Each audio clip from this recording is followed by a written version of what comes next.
Hey, yo, ladies and gentlemen, good folks, everybody on the internet. We're here, episode 99, No Cooldown podcast. We're back in the building.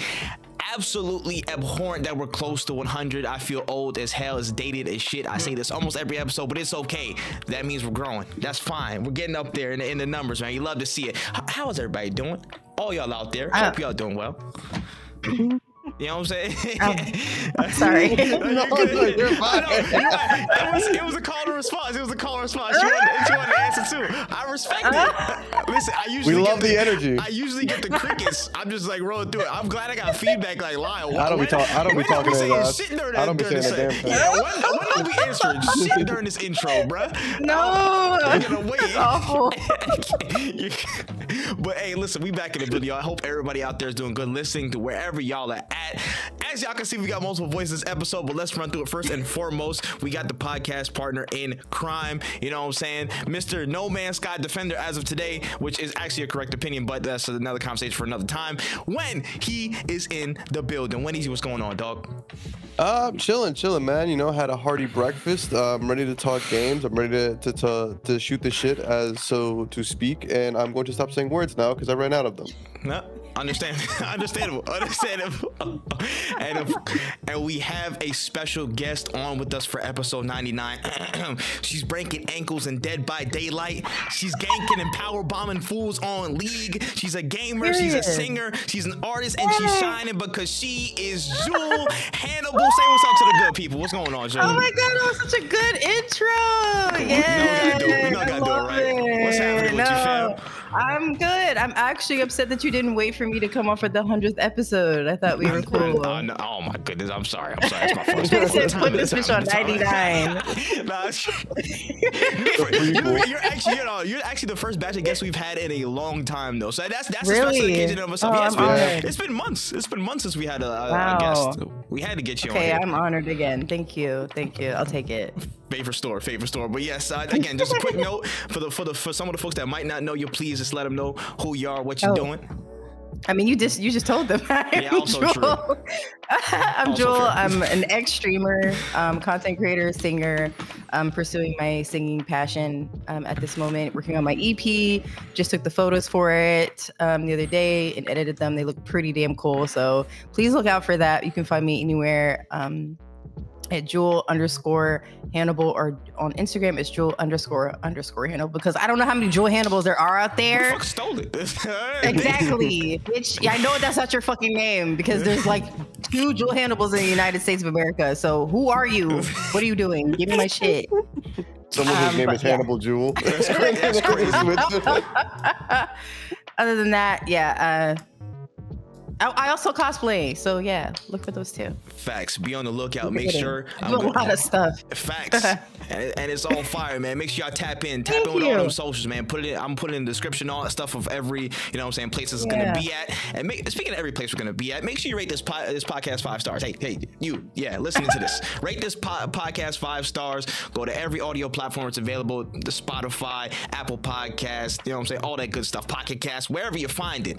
Type in No Cooldown. If you're seeing it, go type in, go where that 5-star bar is, rate us 5 stars. You're seeing us on YouTube, youtube.com/@NoCooldown. We got segments, we got shorts, we got exclusive content going on over there, so you want to check that channel out. All the socials everywhere, No Cooldown, except, well, actually No Cooldown podcast on every social except for Twitter. I still have not changed it. It will happen one day. I don't know when, but at some point it will. It's gonna be No Cooldown pod on Twitter, so check that out. Make sure you just love all our socials. Check all that stuff out. We got some stories for today we gotta run through. Good folks, are we ready to get started? I'm ready. Let's get it. Born ready. Let's get to it. So first and foremost, we got a quick story that kind of opens up to a big conversation that I really think needs to be had, or should have been had at this point, like a real dialogue. But let's talk about Warhammer 40k. Warhammer 40k Space Marine 2, of course, is set to drop later this year, and unfortunately they got hit with probably the heaviest or the most dense leak I've seen in a minute for a singular game, because the entire dev build, so like the gameplay from start to finish, modes and all stuff like that, 75 gigs worth apparently. It fully playable build. It was leaked. It was out in the wild. Now there's spoilers going all over the place. It's been a bad time for the Focus Entertainment and those folks. And you know, they kind of issued a statement. They said that their teams are working to make sure, you know, that this is down, and we were basically putting our life and soul into this, and it's fucking spoiled. We're sad, we're distraught, but hopefully this shouldn't deter the full release. I just open up to the floor, you know what I'm saying, just in general about the leaks and, you know, just how these types of situation goes. I'll throw it to the guests first. Jewell, how you just feel about this leaking shit in general? I honestly I don't care. I'm so sorry. That's fine. That's fine. That's right. I feel so bad when I say this, but I don't care. Like I don't care. I don't care. I feel so bad. That's not your. I know from like an artistic standpoint, I can see why this is like really hurtful and damaging. But as a consumer of video games and someone who doesn't game that much, I personally don't care. I feel like the leaks don't really hurt these franchises that much, in my opinion.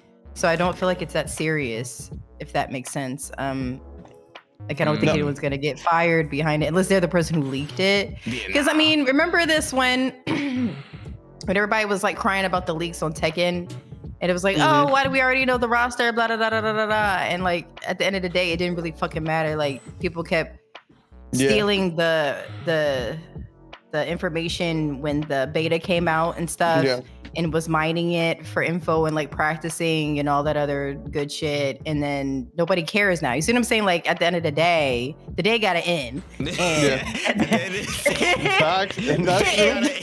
don't matter. It don't matter. At the end of the day, it's not gonna matter unless like some financial stuff is getting leaked. I don't really think it matters. People are still gonna buy these games if they want to buy the games. So if you want to buy it, you're gonna buy it. If you don't, you don't.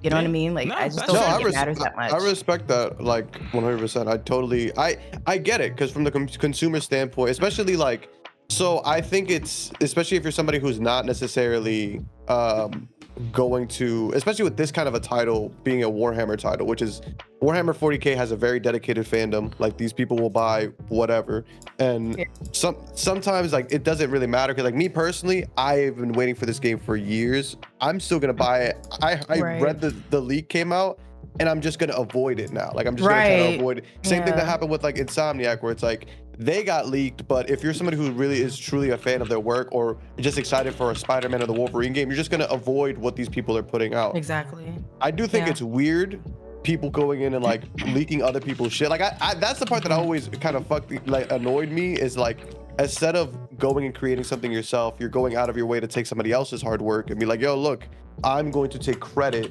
for delivering this to the people.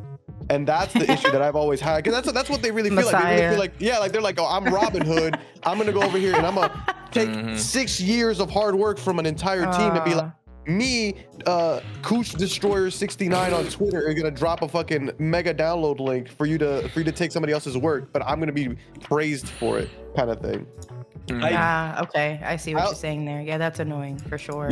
That's the issue I have. And I also just think it's like also a consumer problem too. Like it's not like consumers who like look at the leaks. I don't think looking at leaks is the problem, but I think it's more like, I think we just need to like actually kind of respect the shit that we consume. I think we just kind of go through shit so quickly that like we're just like not even cognizant of the work that gets put into it, if that makes sense. So on one side, I do definitely agree with like it's not necessarily gonna affect the most rabid of fans and the most avid of fans of the series, or even like, regular people. Right. I'm at work. I'm not looking this shit up. Like like nobody's really into. I don't think really anybody cares that much about these leaks, to be honest. Facts. Only the people who like have nothing to do or were never gonna buy the game to begin with. They were gonna find a way to get around it anyways, and now they're like, you see, I don't have to buy this game now. Haha. In reality, they're just broke. And like it's like in a natural state, people getting leaked, I feel like it's not gonna hit critical mass like that unless it's like a crazy big franchise like a GTA. Like GTA, you already know, like that shit is gonna be everywhere. People are gonna plaster that on the walls. They're gonna put it on Facebook, MySpace, all that shit. Like that's gonna get dropped everywhere. With a niche franchise like this, or a smaller franchise like Warhammer, I feel like, you know what I'm saying, a certain amount of people are just gonna like ignore it because they don't know what they're seeing. They're like, whatever, cool. So from the consumer standpoint, it's like, damn, that it sucks, but it's like it happens to everybody, and it might not get the biggest level of exposure, the magnifying glass put under it, just because of the nature of the IP that it is. But from an art standpoint, that's where I'm like, yeah, that's where I just take personal like stance of like, damn, bro, leakers are so fucking ass. Like, dog, like there's no excitement around anything anymore. There's no mystique or intrigue around anything anymore. It can't be anything in art because somebody's gonna try and find a way to like hack into a fucking Slack, take some files, post it online. Now everything is like, there's no hype build. Everybody wants to know everything immediately. So the mystique around shit, the build around shit, the natural flow of an event, whether that be a piece of content, an experience, or blah blah blah, it gets exposed, and I feel like that ruins it for some people. You know what I mean? Like a lot more people, I feel like, are steadily, I don't know how many people like chronically fucking online, but exposed to shit like this. It depends. All I'm saying is, for the artists and for the people who put fucking blood, sweat, and tears into this shit to really like give people an experience that they're excited for, give them shocks, twists, and all that stuff. The whole fucking campaign's online, so the people who can't turn away are like, yeah, what the fuck? You just ruined all those moments for us. You know what I'm saying? All the potential engagement we could have got in the moment when the game is released and we're waiting for all that fanfare when it's fully out. We might not get as much as we wanted. You know, like it just. Yeah, in this situation, I feel like I agree. It's not as weaponized and not as heavy. But I think about bigger situations like GTA, where it's like everybody was looking at the pre-builds, all the builds of the league gameplay, like, yo, this game looks weird, this game looks da da da, this game looks like this, that, and the third. Like, there's gonna be a contingent of people who absolutely will play games if they're leaked, no matter what, absolutely. But there are gonna be some people who are either gonna grift or either have a real displeasure with the build that they're seeing, and that could turn opinions away, which could put a dent in some sales. I'm not saying significant, but that's still something. And it's like, I don't want people to even have potential to fuck up stuff like that for the developing teams that like put their life force into that shit. So it's just annoying to see at best, and hopefully we don't see the worst of these situations come through. Like, and honestly, we have, not in this situation, but in other situations, especially ones that we'll talk about later in this episode, where it gets a bit personal with what's being leaked. Yeah. I mean, I feel like that's actually a pretty good thing, to be honest, as a consumer. It's like, well, if I can already see what's about to come, then I can make a more informed decision and not buy this game. Because, you know, GTA is not cheap. And they finna get you with them shark dollars or shark cards, whatever the fuck they were. That's absolutely true. It's just I feel like that just comes down to the preference of the consumer and what, I guess, how transparent the company is. But I wouldn't want, you know what I'm saying, a leaked footage of my game, say if I made something or whatever, a leaked or you know what I'm saying, a leaked video or a leaked whatever of me like doing a piece of content on YouTube, and I'm like, oh, people don't like that version, but it wasn't the final thing that I was gonna put out. Like, I was gonna change it, I was gonna make it better, and they're judging me based off of that, and I'm like, yo, that just fucked me up, because I have a build that's way better than that right now. That's under wraps, and people are running with the false perception of what happened 2 years ago. You know what I'm saying? So it's like, I just don't, you know what I'm saying? I don't want that I don't want that to be normalized, where they'll take a leaked piece of information and run with it and spread it all over, and then people start taking that as, this is the fine print, this is the gospel, this is what it's gonna be, and let's run with that to the fucking moon. You know what I mean? Like, I just don't want those situations I don't want those situations to become more frequent, because Lord knows, everybody wants to know every fucking thing at the very first moment it's available. You know what I'm saying? You see it in Marvel, you see it in music, you see it in all this shit, and I'm just like, we can all do with a little bit of patience and just a common controlled flow of information when it comes to a project, let alone when it comes to a game. So it sucks for them, it is what it is, but hopefully we can do more to, you know, curb this shit down the line. Yeah, I agree. Word. Listen, hey, you didn't care, but you got some solid points in. This is a good first topic. You know what I'm saying? No, this is quality. Yeah, baby, let's go.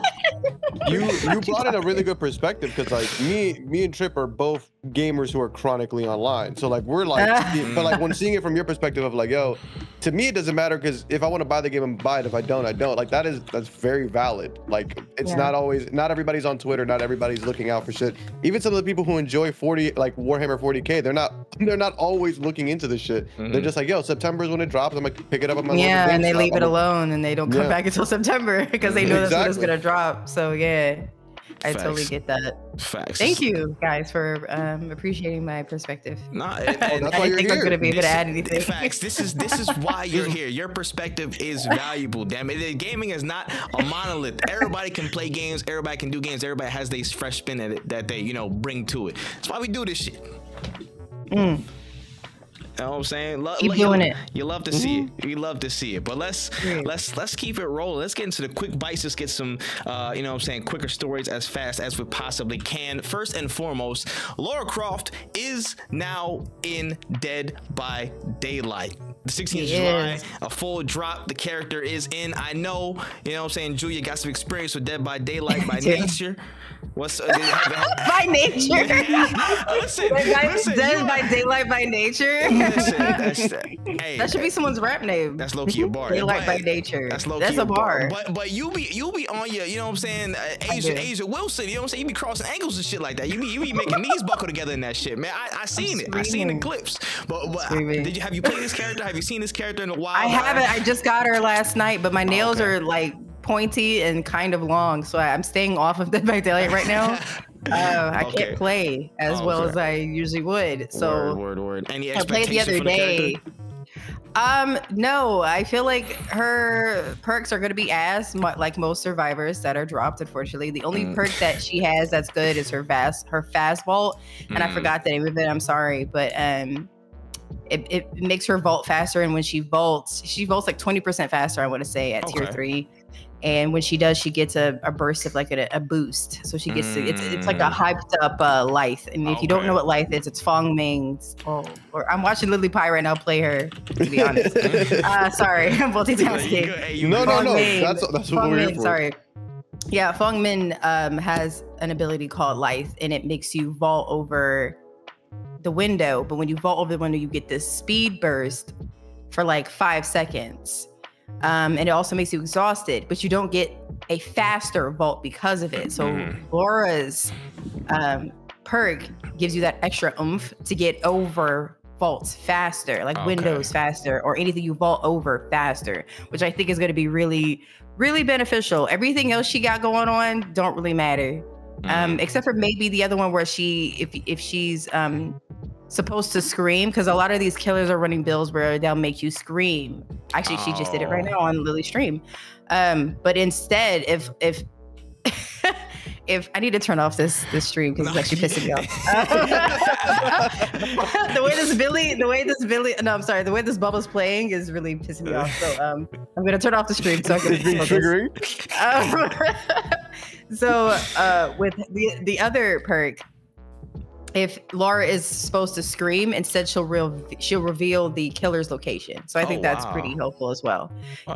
So but the thing about Dead by Daylight and behavior, and I hope you're listening. I know you're not, but I really hope you're listening right now, because fuck you. You guys need to fix your fucking game. This game is bugged out. Every single fucking patch, every single release, every single update, it's bugged. Y'all been in business for 8 fucking years. You have over 1 million plus players on this game at any given time. Fix your fucking game. You wouldn't have to create things like faster vaulting if you would fix the fucking hitbox on your goddamn survivors, but you won't do that. So if you're not gonna do that, fix the game. Every update, you should not have a bug. There was a bug during the anniversary event where if you tried to flashlight save someone, you would get instantly hooked on the hook. What?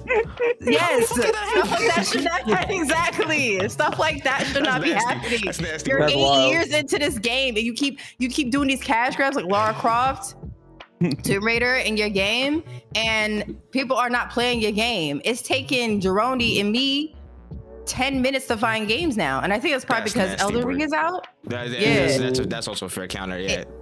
Yeah, I think it's because Elden Ring is out, but still, I also feel like this game is dying because it's not fun anymore. Y'all making it way too sweaty. Every game is just sweat. Y'all making it way too easy for these killers to play. It's really brain dead mechanics. Every freaking game is the same 4 builds or same 4 perks. It's the same build every game. So it's just boring. And I really miss old Dead by Daylight when you used to actually be able to like have fun and push yourself to a limit where you would have to figure out what to do. But now it's just like, oh, I'm going to be stuck on gens the whole game, or I'm going to be bleeding out the whole game, or my aura is exposed the whole game. That's just what it is. But I know I got off topic here because I had to get that out. But no. This is good. This is the forum for it. This is where you do it. No, you were like, no cooldown was never gonna see a Dead by Daylight rant if it was just me and Tripp. Like, we needed that. I like Noah a long time ago. I said, fuck That's that so shit. fair. As soon as it started getting sweaty, I was like, yeah, I'm deleting this shit. Fuck that. I'm okay. No, I was off Unless that. I'm playing with the squad, like a squad, I'm good. I'm okay. I'm all right. I played. I don't with, like, blame you. 5 Please people. save your mental health. What'd you say? I said I played with like 5 people. Like, we played in a 5-second if I play. Like, and that was like 2 years ago was the last time I played this game. When I loaded it up, if you would have told me they were gonna have builds like League, I was like, nah, like never League is that. crazy. Like, I'm not surprised there isn't a third-party app that's like checking your build before you go into a match. Like, actually, you lose against Michael Myers with this build. Like, okay. But that would be unfair to the killer, so I see why there's nothing like that in the game. But yeah, everybody goes in blind. You can't see anybody else's build when you go into the game. It's only, and that's the cool thing about Dead by Daylight. You figure out how you have to pay attention and figure out how people are playing, and that's how you figure out what they're building, what their build is. Yeah. So yeah. But needless to say, Lara Croft is yet another cash grab by behavior. They're doing anything and everything to keep this game alive, and I hope it dies. And that's the end of my comment. That's real. Dead by update. It's tough. Hey, my only statement on this is Angelina Jolie is my favorite Lara Croft. I don't know what else to think about this motherfucking game. Jewell has said the greatest comments that we could ever possibly make on this podcast. Jewell has stated them on Dead by Daylight. That's all I got. When you got anything on this? No, not at all. I was never playing this game. No, not at all. No. I'll have to get you guys back on it one game. Listen, if we got a squad, I'll make an attempt. I will make an attempt. Honestly. Me and Ronnie will take you and Win under our wings, and we will carry you through the tunnel of hatred and disgust. I'm gonna fuck up a gen. They're gonna be like, bro, it's a skill check. I probably will yell at you if you keep blowing up the gen. I'm not gonna lie. You're gonna have to lock in, Win. Lock in. That red line moved too fast. That's all I gotta say.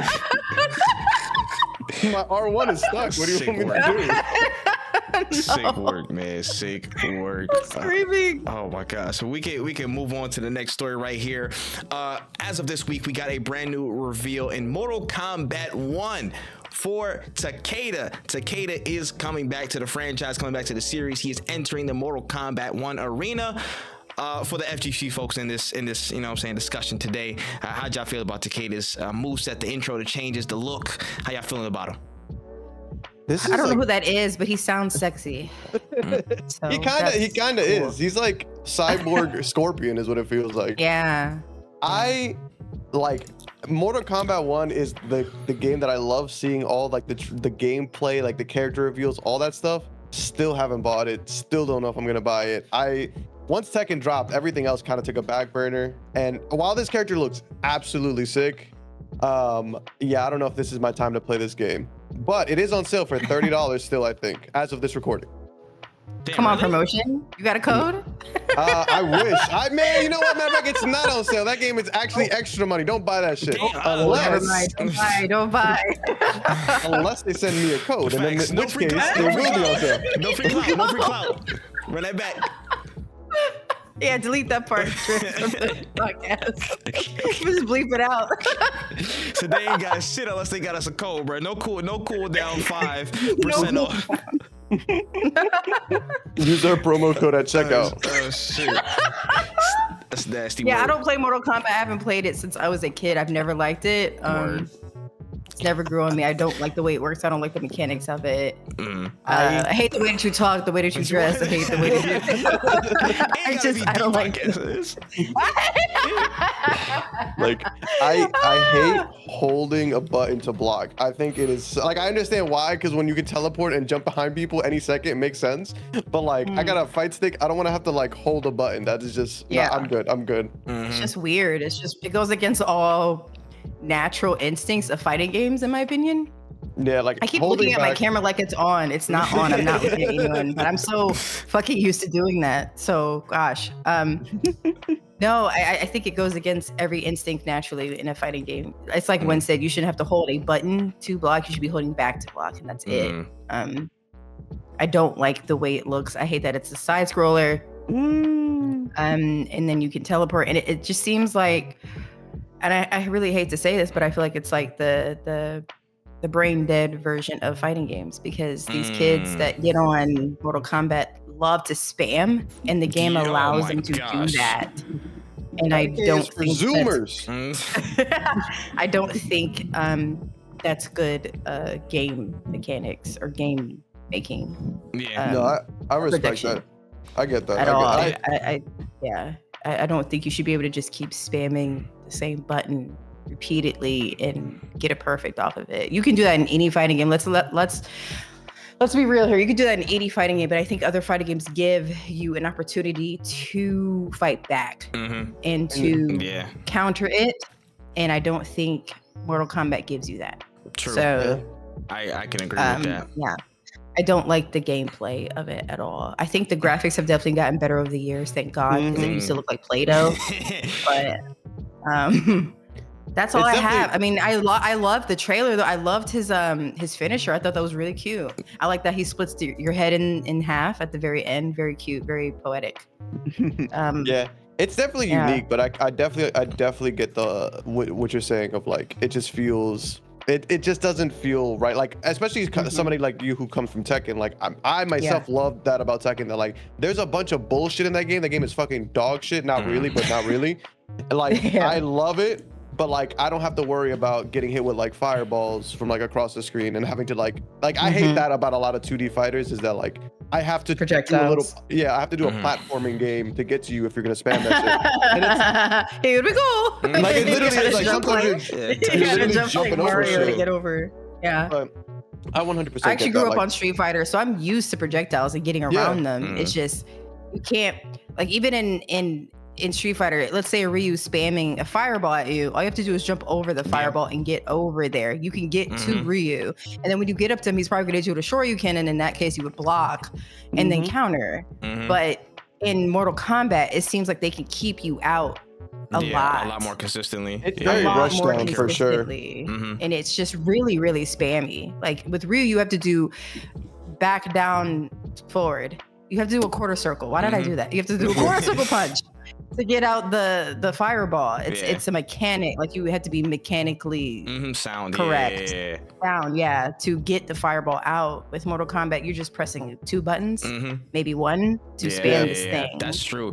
And it doesn't take anything for you to do that. That's a really good point, honestly. Just like how the barrier to entry with the input use and like whether you can spam or not. I feel like now people definitely want to get a decent skill gap where they have a chance. And I feel like that's kind of created the separation between, you know, Street Fighter 6, Tekken 8, and then Mortal Kombat 1's kind of running third place, running the bronze right now. You can see with all the Evo signups and all stuff like that. It's been, you know what I'm saying, it's been trailing a little bit. And I feel like, unfortunately, it's like, you know, people are kind of hopping off of the Mortal Kombat train. The look of it, cool. The animations, the finishers, the fatalities, always, you know what I'm saying, industry staple. Dope visual stuff. But when you get to the depth of the gameplay, I feel like that difference is starting to create that gap between them and then the rest of the competition. And, you know, unfortunately, they're falling behind in that regard, you know, when it comes to FGC just acceptance and them getting pushed. Yeah. Excuse me. Yeah, I agree. That's wild. That's good wild. Observation there. It's wild to think about. It's a 2-pack of ass. I'm here to double down. I'm sorry, Ed. You gotta lock in, brother. You gotta lock in, bro. Oh shoot. We can slide forward. And speaking of hacking, I told y'all this hacking shit did not stop because we had another report that Disney was hacked. Yes, Disney.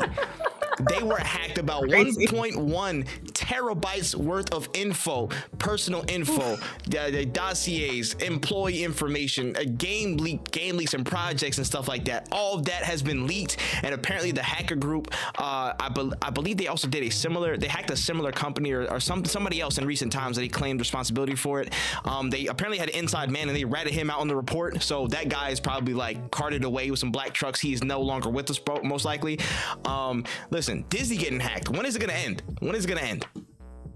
That shit is wild. I would never in my life ever fuck with Disney. If there's any, Disney's like has the power of a small, not even a small country, of a major country. I like mid-size, boy. And the fact that they outed the bull's name in their like hacking, like when they posted all the stuff and they said that dude's name who's the insider, that's bananas to me. Like that is so nasty. But I also could see like they I don't know why you expected they were gonna protect you, brother. Like I wouldn't have never fucked with Disney to begin with, honestly. Like if you don't like it there, bro, just leave. What are you doing? I just think it's fascinating that they have a group. Like, can I join? Can anyone join the hacking group, or is it open? Apparently, so you just gotta find them, I guess. Send a freaking. I think that's quite amazing. A piece of mail.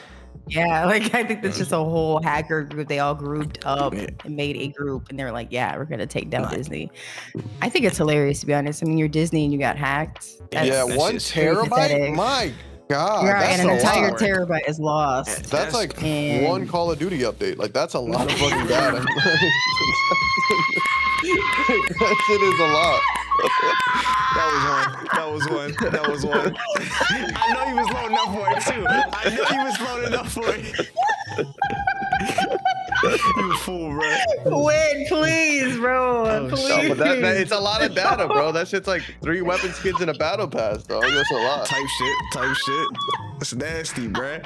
It's nasty. That's crazy. How again they got hacked through their Slack, bruh. They got hacked through their Slack. They downloaded something wrong or whatever, and then they swarmed in and took all their shit. And just two things with this. One, it's always unfortunate, you know what I'm saying? Disney is like, it is Disney less so than Warhammer. I'm like, they got hacked. You know, what are you gonna do? You know what I mean? Because Disney's huge. Like, whatever, they'll be they right. Have billions of they have trillions of dollars. Y'all need to upgrade y'all shit. Yeah, type shit, bro. You know what I mean? And with that, I think there was I think a new Aliens Fireteam Elite project that apparently got leaked from that stuff, which we'll talk about that when it gets fully announced. But that's unfortunate. That shit rolled through. Two things with this. So yeah, the hacking stuff, it is what it is. Hoping to curb that shit, but you know, Disney, 2, if we could put our energies as a hacking community, you know what I'm saying? I'm not saying I'm a part of this, but I spiritually, I'm with y'all. You know what I mean? If we could put this towards like the student loan situation, the Nelnet motherfucker, can we just move that way? Just like 2 steps, just 2 steps. They're not as big as Disney. You can get into they Slack easy. You know what I'm saying? Nelnet and all them US Fed loan, come on. You can drop a little something on them. There's no way it's that hard. If you can get into Disney, y'all can do anything, man. I believe in y'all. Right, please put your brains together. Let's do this. Let's figure it out, guys. Honestly, there's no way Disney has less security than the government at this point. That's bullshit. I call bullshit. The mouse keeps his shit locked down tight. I bet more than anybody on this earth. If y'all could do that, y'all can do anything, man. Just hit a couple, you know what I'm saying? Hit a couple services, man. Some student loans, get them medical bills up out of here. Facts. Clear all that shit out. But it's like I told Harada last year in Namco, if y'all don't start investing in some cyber security teams, some SOC teams, y'all go keep getting hacked, because this is the age of hackers. As you can clearly see, this is the age of hackers and getting into shit that you're not supposed to be and leaking shit that you're not supposed to be. So if you don't invest in your security now, you will be paying for it later, guaranteed. And it's a worldwide thing too. Like the other day, they try to, like, I got an email from my thing saying like, yo, they're trying to hack into your account. I was like, word? And it shows you like how many people, like from where they were trying to access your stuff. And it was like Brazil, it's all over the world. Yeah, like some dude from the Ukraine was trying to get into my shit. I'm like, y'all got more shit to worry about than my shit, bro. What are you trying to hack me for? Wait, please, you can't say that. It's true. You cannot say that. Oh my god. Leave my account alone. He's like, I got bigger fish to fry, my guy. can't say that, bro. Oh shit. That's awful. Yo, don't cancel Win, guys. Don't cancel. He means well, I think. I don't know. We haven't figured that out yet. Oh shit. That's insane. But no, but it's like I get y'all though. I get y'all. It's like this hacking shit has become so commonplace across every fucking field of the entertainment, commerce, business. It's nasty, bro. I just, again, take Jewell's advice. Y'all gotta invest before the shit gets to y'all. Proactive rather than reactive, because it's really treacherous out here. Very. They're not playing around at all. Honestly, shit is sick work for real. But we can slide forward a little bit. I had a quick look at a new game from developer Motion Blur. Just wanted to get y'all impressions on it. It's called Black State. It's a new third-person action adventure game for PC, looking like a kind of a cool mix between like Portal tech, Metal Gear Solid, you know, that third-person stealthy action. The graphics look really cool, but at least wanted to get y'all impressions. I don't know if y'all are into like the third-person action adventure genre. I know Win absolutely is. He's a Metal Gear Solid fiend, but just in general, you know what I'm saying? How did y'all feel about the look of Black State? Honestly, I thought it looked great. Sorry. Yeah. No, I was gonna say the same thing. Like it looks really, really good. I love that. Like every time like you open the door, like the corridors changed, like the world that he was in. It definitely is giving me Kojima vibes, but at the same time, like, can you pull off a Kojima without Kojima? Not saying, you know, I'm not saying he's a god or anything, but it's really tough to figure out how to mix weird and realistic in this way. But this game looks phenomenal from what I've seen. Like it looks like they have a good start. Oh, you know what? I just noticed that the door did change to something. I watched this an hour ago when I first woke up, and I was waiting for the portals, and I was like, "What's the difference?" Like he just opened a door and he's at a subway. For some reason, my brain was like, "This is normal." your doors don't lead to subways. The other day. Fuck. I'm literally looking at it again. I was like, "Oh, that's the portal. It's the door." Yeah. That's so funny. I was waiting for like portal because you know in the game Portal you actually go through portals. So I was waiting for that, but that's not how the portals work in this game. I thought it was really cool. I think the back looks really chunky where they're holding the guns. I think the guns, they just literally slap the guns on his back. Excuse me. Big back activity. Not big back activity. They literally just slap the guns on his back, and I hate that. Please make it look more realistic than that, please. Now that you putting it out, I see it literally looks like the hilt is just stuck to his shoulder blade. Like it just stuck it on there, but I'm hoping it looks better on release. So far though, the graphics look amazing. It definitely gives you Metal Gear vibes, but I'm trying to figure out.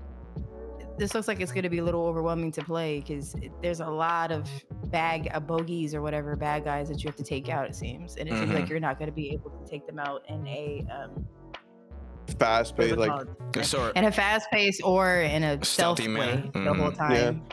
So I hope there's like a box or something you can hide in, like Metal Gear. Yeah, that was honestly my biggest question too. If people were kind of putting that Metal Gear type comparison on it, is it just are y'all going just cover to cover, or do you have stuff in your arsenal to actually be real stealth based in it? Because I mean, it looked like pedal to the metal. This shit looked like not necessarily with the gunplay, but just the aesthetic looked kind of like Revengeance. Like, oh shit, we going like we out here in the open, we getting it popping and stuff like that with the guns like and the big dude at the end. I saw some like the mystic, the like last 10 seconds, like the mystic powers and stuff the bosses fight against. Like he looked like he had telekinesis or something like that, which is cool. I'm just wondering what the mix of the gameplay is gonna be. How strong will the stealth be? Because I know me, I like stealth. I like a good healthy amount of stealth in you know, all my action adventure games, or at least a good amount of them. So I'm wondering what that skew is gonna be like. But so far it looks really cool, aesthetically nice. The voice line and voice acting was like pretty standard, straightforward, but I feel like that's just placeholder until they finish the game or get closer to finishing. Outside of that, this looked pretty solid though. I'm glad I'm seeing a lot more crisp, sharp experiences coming from a lot of different places, because I don't think I've heard of Motion Blur before as a studio. They might have done something that I've seen that I don't know, but you know, I'm glad we're getting a lot of different good looks from a lot of different good studios. It's not just, you know, from the same people that we know. We're getting a lot more variety, spice, you know. Yes, agreed. Yeah, but that's solid. Go ahead. Yeah, I wouldn't say it's so much variety or spice, but because this game has been done before a million times. Oh yeah. Okay. Variety and spice in the source. At least it's not just the same 5 companies doing. You know what I mean? Like if they provide a good spin on it, cool. I don't know about that part yet. We'll see when we get our hands on the game, of course. But I'm just glad that there's more companies able to do these things to a certain like ballpark level of like, oh shit, we can make a nice little we can make a game of a certain standard, and it's higher now because of the access to the tech that they have. You know what I mean? Like more people are able to do those kinds of things, roughly. Not saying it's all like Phantom Pain shit, because I doubt it's going to be to like the level of depth of Phantom Pain, but you know, just that level. I like more people making more games, bottom line. Gotcha. Yeah. But speaking of that, all the portals and stuff like that, we can talk about Splitgate 2. Literally not even like an hour ago, the reveal has opened up. A brand new trailer is just surfaced. The Splitgate team is back with a new game, the sequel to the first, coming in 2025 to PS5, PC, and Xbox. It was a cinematic trailer, but it was showing off a couple of different new things in there. Of course, new guns, the characters, the arenas looked again pretty updated. Some of the different powers and such looked really, really cool. Some of the shields, the boosters, a lot of different cool tidbits in there. I'm not sure if y'all played the first Splitgate a lot. I know you did a little bit. I know we ran lobbies a couple of times, but yeah, what y'all think of what y'all were looking at from Splitgate 2? I didn't play the first one, but this looks fun. I'm not gonna lie. Now this has actual portals in it. This is what I thought. This one's got the portals. This one actually has the real portals in the game, but it looks really fun. I can see why people were playing. Apparently, people were playing it during the pandemic or something. I didn't hear about it, but this looks really, really fun. I might actually pick this up because it looks fun to play. Yeah, this game was like huge during the pandemic, and it was like it suffered a similar problem that like Apex had when it first launched, where it was like really good, huge boom in players, but the content was somewhat lacking because it just could not keep up with the demand, because people were putting hours into this game. And then they caught it the wrong time because they got caught up in that Halo Infinite buzz when they first came out with they were like, oh, we're dropping multiplayer early, and everybody's like, oh shit, Halo, we're going that way, and they kind of got left a little bit. Yeah, this game essentially, the first one was the way to describe it was Halo with portals. And then when Halo dropped, it's like, damn, like they're all gonna go. The fans that we were trying to get are now playing Halo, so it's like tough to really pull them back in. But I do think that this is a really smart move on their part. I think a lot of people have been craving a shooter that isn't Overwatch 2, and like literally Apex. Like literally they were craving a shooter that doesn't suck. And I think that this game has the potential to at least not suck for 6 months. I think for 6 months minimum, we're gonna get some good gameplay. And then like maybe the people will go back to Overwatch, they'll go back to Apex or whatever. But if they actually launch correctly, if they launch with a good content, they launch with things that are engaging the players, we may be in for a good long while, because back in the day, it was just guns and portals. Now there's different items, there's different like loadouts. And I think those small additions is going to be what changes the game for them. I think that's what's really going to open the game up a lot more for people. Yeah. When the game first came out, again, it was made by like 5 fucking people. It was like super small game, but when they came out, the core mechanics, the core loop was super solid. I remember we had a lot of fun with it when we played. And I think, yeah, for us, when we talked about it back then, I think we might have had a segment on it years ago, but like the support for it, again, the content funnel and getting support to really like be set for scale, that was kind of their biggest thing. And then of course the timing of Halo Infinite kind of fucked them over a little bit. But if they're having a good go of it and they have full support for this sequel, I think that they can really do damage. Again, like you said, I think the gameplay in and of itself in the first one was really good, but you just need to add a little bit more spice. And my thing, and our thing, we were sounding broken records at this point, talking about games that come out that might not be AAA juggernauts. The content funnel needs to be there from day one. You gotta have things that, whether it be the new maps, the new guns, the new modes, different ways to tweak and play with the game, you gotta have that in a consistent funnel from day one, or else you're gonna lose people's attention. You just gotta get enough in that first little burst of time from release to however far down the line to get people invested in that environment, that ecosystem, that game, and you'll have steady, consistent fans and user counts for a long time to come. That first impression is so important nowadays. So for them, it has to be really being very, very front-footed and very intentional about the new features, the new stuff, and the consistency of new things that will come post-launch. That's my biggest worry about them. But the core gameplay, fun as hell, man. Splitgate was always a fun game. I think they were just, again, the unfortunate victim of, you know, just right place, wrong time. But I think the second goal of it, they can really make something crank. It just 2025 is just a tough ass place to do it. You need to pick the right time again, gang. That's also another problem. I know when you know when the GTA dropping, GTA, everybody named Mother dropping, this drop like I'm trying to think of like more games that are dropped. There's too many games actually. I can't even name them all. It's a ridiculous slate. So you gotta pick the right time. All I'm saying is, summer game might be for you.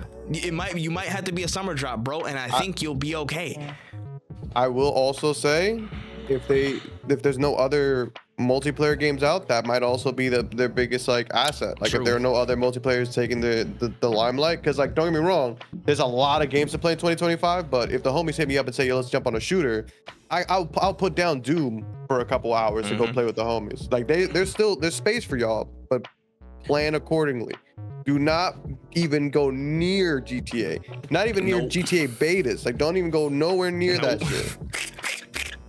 Dead ass, bro. Dead ass. Not even close. Honestly, like that's like the last 2 quarters of the year. That shit locked off. Fuck that. That's Elden Ring. That's Elden Ring balls. You know what I'm saying? You about to walk into that smoke, like that August period. As soon as you hit August 1st, you see that green mist. Like, oh shit, that's a boss. That we not going in there. Anything before that, y'all good. Don't do anything past September, at the latest. That's the cutoff for y'all. Honestly, get it in while you can. It's getting spooky, but we want to see that don't drop gameplay. when my EP drop either, because you gonna get wiped out. Facts. Period. Real media. Unless you try to get her on the game, you know what I'm saying? Get the royalties up. Get the royalties up. Facts. Oh shit. Really?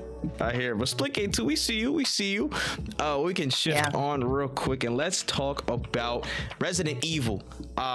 Wen's favorite Capcom IP. Wen's favorite Capcom series.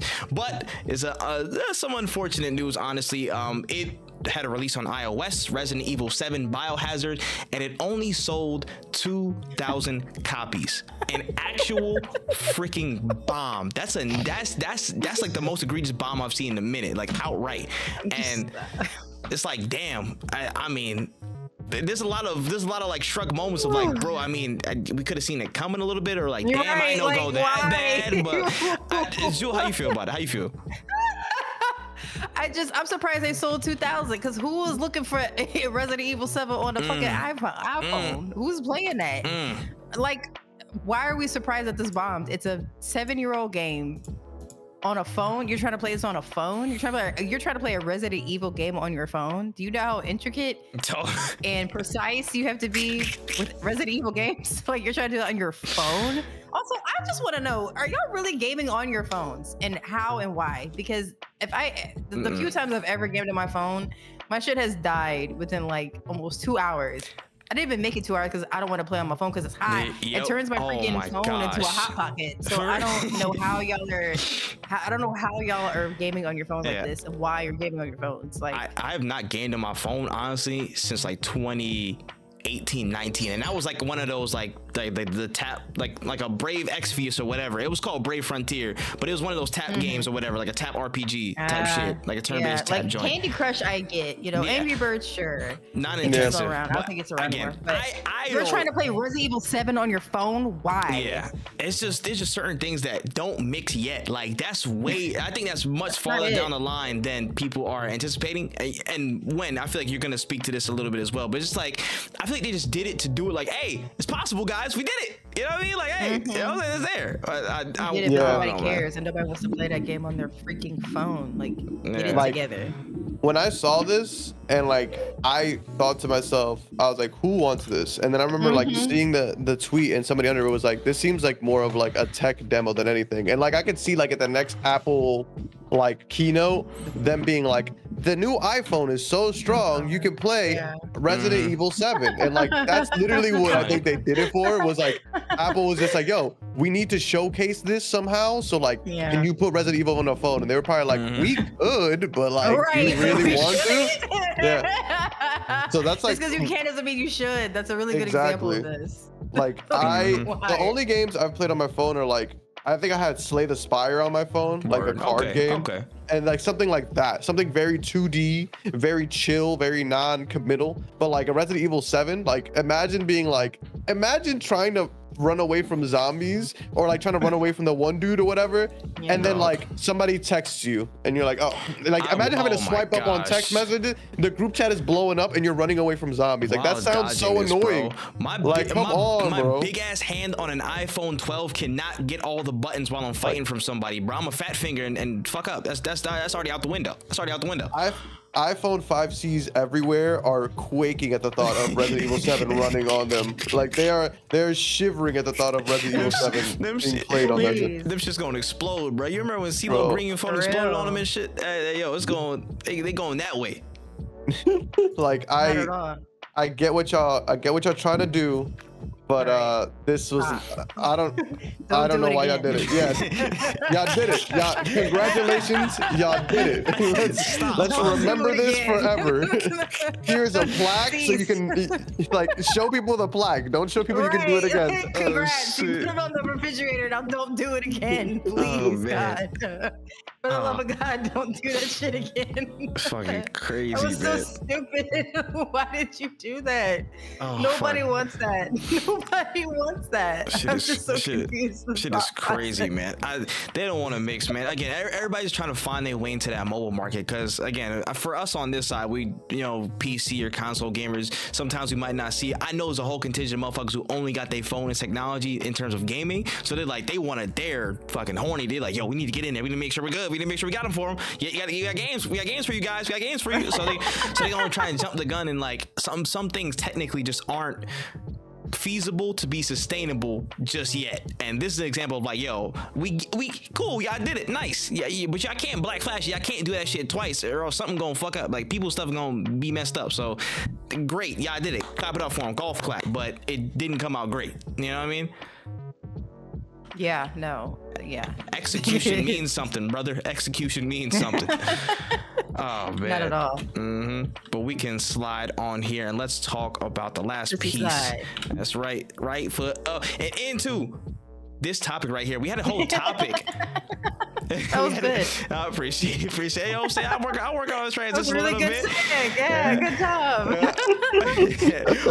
There was a whole Twitter topic and debate about redemption arcs in the game's life cycle. You know, games that started off pretty shit that ended up in a really good spot with the people, and there was kind of a big floating, you know, debate debacle thread, what have you. I think it was from GPT Gaming News on Twitter.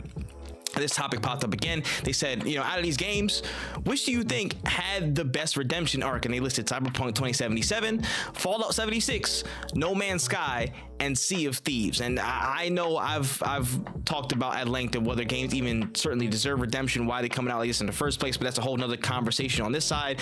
People have been up in arms about this in little bits. I know Wen dropped a little bit of content. You know, check out Wen Easy on TikTok. You know what I mean? For a couple of notes on that as well. But I mean, first of all, do y'all even care about this, for one? And then I can rant and fucking yap about this for a quick 2 minutes if y'all need. No, I'll take this as a break to go to the bathroom. You guys have it. Do your thing. Do your thing. Thank you. Yeah, I can't even imagine anybody but Cyberpunk being the actual, not Cyberpunk, anybody but No Man's Skies being the only person really deserving of this. They're the ones who originated even having a redemption arc, truly. Like, the amount of stuff that the game puts into it is bananas, right? Like, it is bananas. The amount of effort and all of it being free is just another, like, it's just the icing on the cake. Because at the end of the day, when I think of redemption, I think of what is being redeemed, right? Like, what do you mean when you say redemption? When I think of redemption, it is essentially, hey, we lost our player base, how can we make it up to them, right? How can we get back our good faith with you guys? When Cyberpunk launched a bad game, they lost a lot of people, but there were still a lot of people praising this game. It was still nominated, and that was like, this is one of my biggest points, is that it was still nominated for a game award. Like, there's no, you're not gonna sit here and tell me this game was shunned by everyone. When the industry, a lot of people in the industry who still like this game, who still thought it was good, who a lot of people were saying like it doesn't have as many problems as everybody's making it out to seem. No Man's Skies was quite literally forgotten. I think No Man's Skies came out and nobody said a word. I think the only time it was announced, I think it was nominated for most anticipated game of the year before it released, and then after that, nobody was talking about No Man's Skies. Word, bro. Not a word. I remember specifically beforehand. I remember I was like, I ain't gonna lie, I'll be honest. I was bashing this game. I was in high school. I was bashing this game. So I was like, yo, I don't know how this shit look, bro. And it was a friend of mine. I think his name was Deadass Juan, bro. Shout out Juan if you're still out there, my guy. You know what I'm saying? Shout out to you, bro. I remember he was super hyped for this game. I remember he was super fucking hyped for this game. We went to bat with this in multiple classes. The game came out like the next year or whatever, and I talked to him. Shit was silent. It was crickets, bro. It was like, I was like, bro, I told you shit was gonna flop, blah blah blah blah blah, da da da. It was in the gutter. The reputation, the standard for this thing was in the absolute fucking gutter. Continue. I just want to say. No, yeah. Like, I was just saying, like, and it's just like seeing what they're doing with this game, seeing how this game has just evolved. And I don't think I could ever praise this game enough, because we are 8 years into this game being out, and they haven't asked me for not $1 after I bought the game. They haven't asked me for 1 cent, and it almost doesn't make sense how like this shit can actually even exist, how a game can do all of this stuff while at the same time not asking for a penny in return. And that's the problem that I have, is like every game has microtransactions on this list. So like Fallout 76 has a premium subscription. Sea of Thieves has literally full stores of cosmetics, and even Cyberpunk has a paid DLC, right? Like a paid expansion to the game. But this is the only game that consistently keeps giving back to its players, the players that felt robbed when they first bought the game, and they haven't stopped. And like when you think of No Man's Skies, and that's one thing too, is I made a TikTok, and it's funny because I got a lot of people saying Cyberpunk, and then a lot of people being like, this isn't even a conversation, it's No Man's Skies. And I think it's not, some of it may be recency bias, I could see that, but I also just don't think a lot of people understand how bad No Man's Skies was on release. They wasn't with you shooting in the gym, bro. They wasn't with us shooting in the gym. They don't know how, like, and at least I'll jump in here for a quick second. Well, actually, you know what? Go ahead. Before I get to that point, continue. No, I was just saying, like a lot of people, and like that's funny. It's like comment section is like full of people being like, no, you guys don't understand how bad how bad Cyberpunk was. Like on launch, yes, Cyberpunk did not work correctly. That is true. But there is a difference between like your game not working correctly but still having a lot of features in it that was there, and a lot of shit that still worked, and you having like a full story and shit, and the game going from scan rock, get rock, put it in ship, fly forward, to now having different civilizations, having different plan. Like there's so much added to this game. Achieve Star Citizen's plan before Star Citizen even finished. Bro, there isn't a game that I can think of that went from a single player game to an MMO level experience. Facts. Like even a single player game to a fully co-op online experience. In just that concept. Think about that. Like think about opening up one day Cyberpunk and then them being like, yo, new update, you can play with 4 of your friends now. And now the game fundamentally works different because now you have so many people to work with in doing so. Like it's so, and it's all free. And that's the thing, that's like, it's all free, bro. Facts. And let me jump in here. Yeah. So before I get to No Man's Sky, let me just go through the other ones really quickly. Again, Fallout 76 still kind of ass. Let's get that out the rip. Let's get this out the way first and foremost. All right. No matter how they came a long way. Good news is that you came a long way. You know what I'm saying? You almost went the wrong way too, but it's all right. You know what I'm saying? But Fallout 76 still like, you know what I'm saying? It's still still bugs and glitches, still has all the pay services. I don't even think the gameplay is that hard. You know what I'm saying? That it is what it is. It's kind of like, man, it's last on my list. Sea of Thieves next. They were kind of boring. The servers didn't work. A little bit of problems at the beginning, but the collaborations, them going to different platforms, that boosted them up. They're in a good place right now. The servers have healthy life. They got a good amount of things to do, activities. They're in a better place, but not to the same effect, because I feel like there wasn't that level of expectation. Cyberpunk, again, it was divisive because in some points it just didn't fucking work. There was too many glitches on some people's things. Other people were perfectly fine. There was that divisiveness. It wasn't consistent throughout. Had problems, but they did keep working and they built that stuff. One of the best redemption stories in gaming history, period. I will not take that away from Cyberpunk. Absolutely not. You know what I'm saying? They came a long way. I enjoy Cyberpunk. I gotta go play through Cyberpunk again, fully all the way through this time. You know what I mean? I gotta go back. So Cyberpunk's there, but the weight of expectation that an indie studio provided on itself, I think that was probably some of the most pressure I've seen an indie studio give to themselves, or they got put on them from the claims of this game, from the claims of what happened, from when Sean Murray first stepped up on the E3 stage, nervous as shit, trying to present this game. He was shaking, literally bro. Shaking, bro. I seen that man. I'm like, yo, this man looks like he about to like disintegrate, bro. This shit look tough for him. Like, he was like trying to get his points out like that, from that weight of expectation to almost dying as a game and experience, from almost everybody turning your back on this game like, dog, this wasn't worth it. It's just a whole, you know, it's a National Geographic simulator, bro. You can't really do anything else. All you do is scan and move to the next thing. It's pointless. You know what I'm saying? The gameplay loops just aren't satisfying. To go from that lowest of the low to consistently, and they're the epitome of consistency for 8 years straight. Updates, meta changes, you know what I'm saying, just absolute design upgrades, how many feature additions, how many things you can't even imagine at this point, consistently and for free. They had the greatest weight of expectation, and they exceeded that expectation through the work that they did. The onus of pressure to be a game that delivered as an indie, with that stage that they were given at first, and the consistency to build up from the hole that they were in, that's what makes them the best redemption arc, bro. And they're still doing it to the point where we're saying, yo, you're good, bro, you're making another game, dog. You can stop. They dropped an update literally this week. They dropped a whole update. Like, dog, like, we get it, you're sorry. I know, bro. You know what I'm saying? You know, like, you know, so like they keep doing acts just to make sure you know they're sorry. Like, okay, bro, we're square, bro. I promise we're good. Like, we love you, dog. You didn't go so extra. You know what I mean? There's a meme every time they drop an update. In the replies, there's always a meme that's like, Sean Murray, please stop giving me free updates. I have money now. Like, I have money. I can support you. Nigga, I can give you some money. Do you need some money?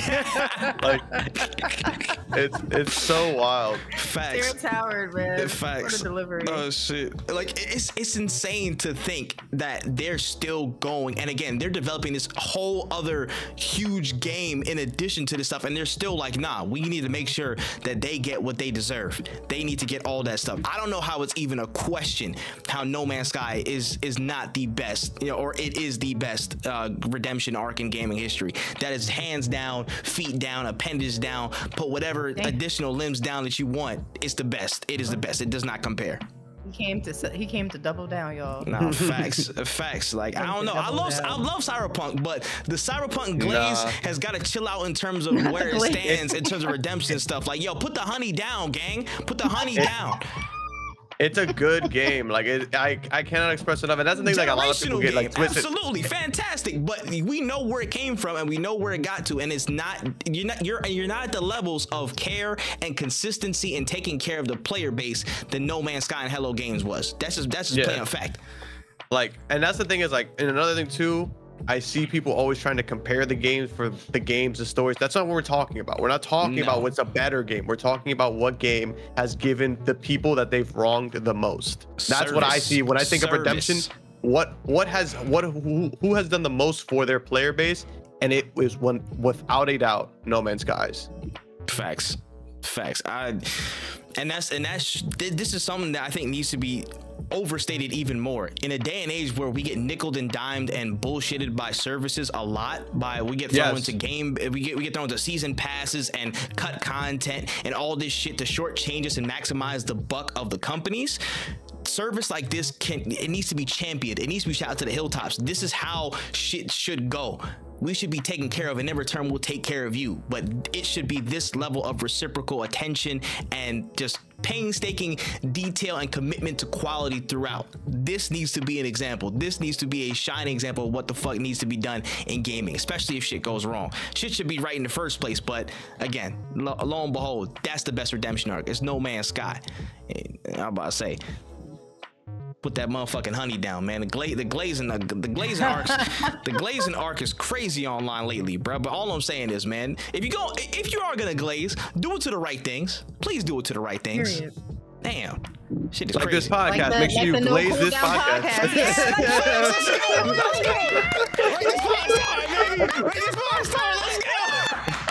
go. Give it 5 glazed donuts. Oh shit! Yo, I didn't even catch that. Ooh, I ain't gonna lie, bro. I didn't even know to do the oof up like that. I appreciate y'all for that one. That was fire. That was fire. You heard him. You heard him. You heard him. Let's go. Period. Oh shit! That was fire. That was fire. All right, let me push forward. Let's get to the trailer trove. We got a couple quick stories in this segment. Again, dealing with more watchable media, the TVs, the animes, all that good stuff, the movies and everything. First and foremost, we have a story about the Terminator anime. Yes, Terminator is getting an anime that is coming to Netflix on August 29th. Had a whole new trailer, just an entire series coming through. Looks fire. Terminator Zero. My eyes are kind of like double taken. Like this kind of looks pretty solid. Damn. So how do y'all feel about it? It's pretty. It is really pretty. I do think it's really interesting seeing like Netflix and like Hulu and all these other companies getting into anime, because like the quality is like bananas. And I also think it's really cool to see more companies getting involved, because then maybe Japan doesn't have to work those BAPA boys for 87 days like straight. But you know, maybe we could start like spreading out the work across the world, because like sometimes some of these people need a break, you know. But on this trailer specifically, I'm not even a big Terminator fan. Like I don't care about the franchise, not even in a mean way. I just never really tapped in. But this looks good. This looks quite good. Like shout out, like Netflix might be cooking on the anime front. They're definitely competing. This looks pretty solid. Nah, facts. Jewell, you seen any bits of that trailer? You like what you're seeing? I did. I saw the trailer. I'm also with Gwen. I don't care about the show personally. Yeah. I do like Terminator. I'm kind of with you on this thing, Tripp, where I'm just tired of nostalgia being milked and to death. Good point. So I don't want to see anything from my childhood ever again at this point. Like I don't want to see. I get you. Like we really need to come up with something new. Of all the things that's sitting on the CEO of Netflix's desk, I don't know your name, sir, but there was, I'm sure, a lot of different things that you could have chosen to animate. And I'm not sure why we went for Terminator. I won't be watching because I watched all the films, so I already know what's going on with the show. Unless y'all try to put a spin on it, and in that case, I'm like, why? Yeah. Are we trying to redo something that we've already done? I don't like that we keep redoing things. I would like to see something new.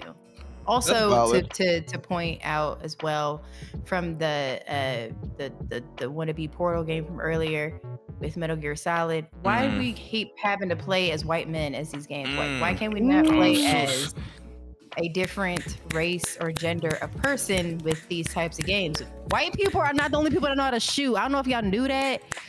They are not the only white men, are not the only people that know how to shoot. Like, do we get a girl break my with fucking a gun? finger from snapping so hard? God damn it! Do we get something else? Can you come up with something else? Like, can we get something else, please? I don't want to watch the same shit that I watched as a kid. I don't want to keep playing as a white man with a gun or a white man at all. Let's just, for the next 10 years, no more white men. Let's just do that. Type shit. Let's just say that. Listen, because I'm over it. He almost made that boy Grumps have a seizure in the forest. He said, "Oh, what the fuck?" You know what I'm saying? I know they're gonna be like, "Oh, that's so woke." You don't even know what the fuck woke is. Shut up. But secondly, facts. Just like, y'all not tired of playing as white men? I'm sorry. I can't get behind it no more. I have no interest in it. I have absolutely no interest in playing as a white male. No. I get you. You know what I mean? Like, and yeah, back to the Terminator point. Yeah, it looks. It's overdone. I agree. Yeah, it's overdone. Yeah. I do agree with Wen. I think it looks beautiful. I just think that we can explore other fucking options. That's all I'm saying. There's got to be something else we can animate, guys. This could have easily, what you're saying, like this could have easily have just been a show about robots. It could have just been an anime about robots and like similar plot, not necessarily straight up Terminator. Like it could have just been something different, but. I think it really is just that nostalgia. Nostalgia is easy to push onto people, and honestly, I think it's just I think a lot of people just really need to give up. Like, just not like I like Star Wars after the last, I think episode 9. Lord. I was like, I'm off this. I don't even care anymore. Yeah, like we don't need to know anymore about Star Wars. I'm sorry. Like, I was like, and I'm a fan of it, but I was like, I don't think I'm ever really gonna go back because it just feels like I just slapped this shit on. Like, if you would have took a story and just like some of the stories that I enjoy, just made it a different sci-fi movie, I think it would have still worked very well. But like, instead, we're just trying to use this to do other shit. And honestly, like, that really is the problem. And like, that's where a lot of like the big ass fucking DEIs and woke shit is destroying our favorite franchises. Like, nah, in reality, like y'all just don't like the franchise no more because it's boring. Like, the franchise is boring. It's not the DEIs. The DEIs are trying to revamp the, like, I'm sorry, but when it looks different, they're like, oh shit, it's too woke, it's too it's too woke. No, like, we just try to add some flavor into it. The same boring ass shit you're talking about. Like, I don't want to hear about no fucking Skywalkers anymore, dog. Like that, and that's the thing is like that's a bigger conversation to have is like, it's not the DEIs making your shit whack. Your shit is just whack. Like, I'm sorry, but you can't whack before the DEIs, honey. Like, you can't watch, because that's the thing is like, I really enjoy this Star Wars, but like, if you were to show me another white Skywalker male trying to find his place in the world, that would literally be 9 movies of the same concept. So when they throw in a white woman, I'm like, okay, cool, we're doing something different. Then y'all got mad about it and then blew everything up. Like, that's the problem. Is like, y'all should don't even get me started how they pump fake so hard on a black man becoming a Jedi, a black stormtrooper. Like, the way that they played us being about a Jedi would have been the coldest arc. That would have been so sick, and they backed up. They took that from us. They took that from us. That could have been today. We could have had that today. Like, come on. Right. Like, that was sick. That was such a good setup, and they fucked it. They fucked it. Utter bullshit. And then it's like, you see, it sucks. Like, no, it doesn't suck. No, so you suck. For the future, guys. George Lucas sucks. And the other Steven Spielberg, what's his name? Spielberg. He sucks too. Like, if you all can't, y'all suck. If you can't do anything new with the shit, just end it and start something new. The horse been dead for 30 years. It's a corpse. It's a zombie now. It's a zombie horse. You done brought the horse back to life and killed it again. Let it go. Why don't y'all want nothing new? Y'all just want the same boring old shit fed to you again and again and again. Yeah. Y'all okay with that? I can't. I'm sorry. That shit is so fucking annoying. I get bored way too easily. I get for you to keep feeding me the same bullshit over and over again. I'm not doing it. I refuse to participate in this part of society. Y'all got it. Yeah. I'm not watching Terminator. I'm sorry. It just depends on what a nostalgia. I think, okay, this damn, we went a tangent off from this fucking Terminator shit, but you brought it back. I did. I brought it back. Yeah. So with this Terminator shit, I am conflicted because I have several different narratives running in my head from this shit. One, yes, the obvious nostalgia thing. Okay, you're just using the fucking Terminator name to drop an anime. Like, okay, it's just nostalgia bait for the most part to get people in the fucking door. I don't care about that. If it's an actual good story and shit, I'll be involved. If it's actually a good, fresh take on something, I'll be involved. But still, you have to have that as the table stakes. I can't just, I'm not just gonna jump. They put a woman in there so we'll be more inclined to watch. If I'm still not watching, bitch, I know what you're trying to do. So I know what you are. You can't trick me. You can't trick me. Did I do it right, Tripp? You cannot trick. Yeah, I know you're talking about. Tripp, no, I want to know. I just want to know if my accent was good. You cannot trick me. It was there. You gotta put the right. You cannot. You know what I'm saying? The Y. You gotta throw a Y in there. You gotta throw a Y in there, gang. But you're getting there. You're getting there. Taking accent tips from Tripp. That should be a segment. Accent tips from Tripp. Accent. Oh my. I'm not. He would kill us. I'm not terrible at accent. I'm not fucking terrible. Your accent's terrible? I'm not terrible with accents. I'm not terrible with accents. I'm not great, but I'm all right. But anywho, sorry, I totally threw you off. I'm so you're good. You're good. Again, I make room for all these tangents, baby. I live for these. It's all right. Shit. But so yeah, one, nostalgia bait. You know what I'm saying? That's one thing. I'm like against it. Whatever. Get that shit out of there. If it's a novel enough story, if it's new enough to the franchise, if it's a different take on it, fine. I can see what's going on. If it's quality, I'll accept it from there. Two, I actually am not mad at more companies doing animation-based stuff because it legitimizes animation in the eyes of people, so they don't have to shit on it anymore. I'm tired of people not seeing animation as a general art form for people and not just for kids, because a lot of great shit has come from animation and it's been discredited because it comes in that package. So on that front, I'm like, I think they're helping push the payload in terms of legitimizing seeing anime as a legit big style art form, and not everything has to come into a live action format, not everything has to come into a huge fucking multi-million dollar like TV series and shit like that. So I'm glad it's pushing the payload on animation. I'm glad it's doing that. And then it's just like, are you gonna rehash the same shit again, bruh? I'm still on the nostalgia point. It's came back again. I'm like, are you still gonna rehash the same shit? Are you gonna keep like latching on to a known IPs? You're gonna actually take a risk in doing something completely different. Like it's a varying degree of distress. I'm like, bro, my mind's like 3 different fucking places right now. But me personally, I want to give this a watch. I'm a fan of the Terminator franchise. I do like it. The later films are kind of like ass to me or whatever, but that's a whole nother topic. General concept of Terminator I like. So seeing it in a art style and a medium that I like in animation, I'm gonna tune in. I'm gonna see what's happening.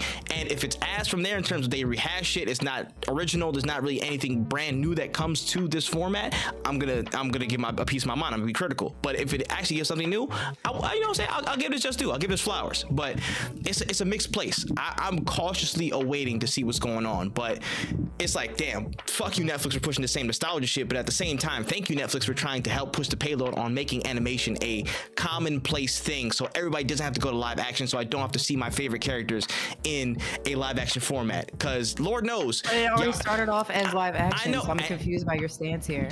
So at least with okay. I guess exploring the universe in a different, like exploring other stories. Exploring IPs in a different format, and as they put the Terminator anime out, they put the Lara Croft anime out, they're exploring more animation-based stuff rather than just doing live action rehashes alone or live action adaptations alone. They're adding animation into that mix, and other companies have been as well.